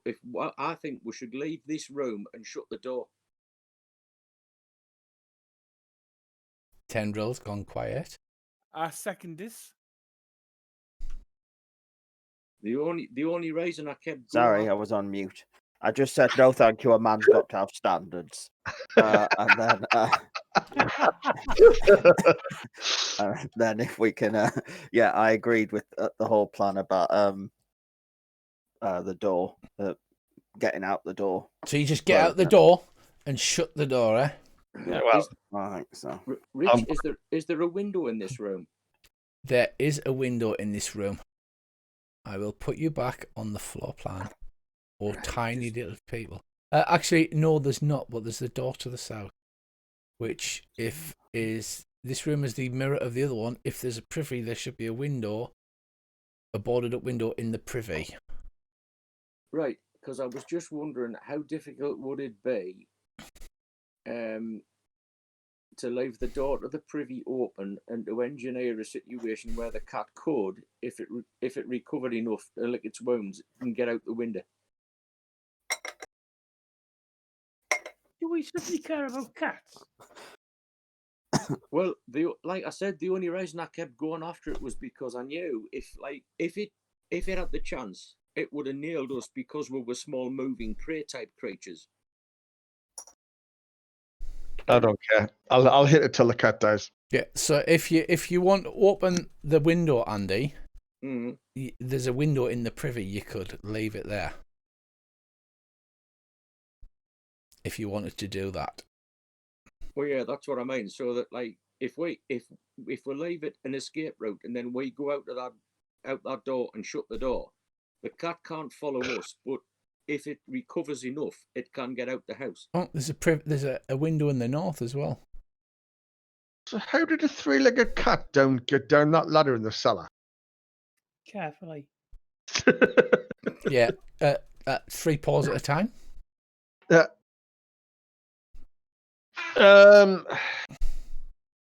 I searched these rat men, see if they've got any coins. Again, they've got some of those strange coins. They've got crossbows and they've got quarrels upon. We should take the ammunition. You should take the ammunition. Leave the crossbow and take the ammunition. Right. So, are you going to do that? Are you going to smash a window open, leave it open, or is Court just going to club the poor cat's brains out? No, I'm happy with that plan about letting the cat get out if it recovers. Do we want to smash the window open, or because one of the guards could pass, look up, and see the smashed window and think that somebody's broke in? Well, you don't have to smash the window. You can open the window, but you'd have to pull the board, one of the boards off. There's three boards crudely nailed across the window. You could pull the bottom one off, and the other two would still be on there. A cat could easily get out. Right. I think we should leave that there. Get out the door, close the door, using our pyramid technique. Yes. Pyramid selling technique. And Not giving the cat a chance to recover or search the room, you just run out. That seems sensible. Right, so I think we should bring this to a close because there's the third floor, and you've explored the second floor, and it seems like a good place to live for the night. Yep. I would agree. You lock the door, leaving the poor cat, and that would be the adventure for the night.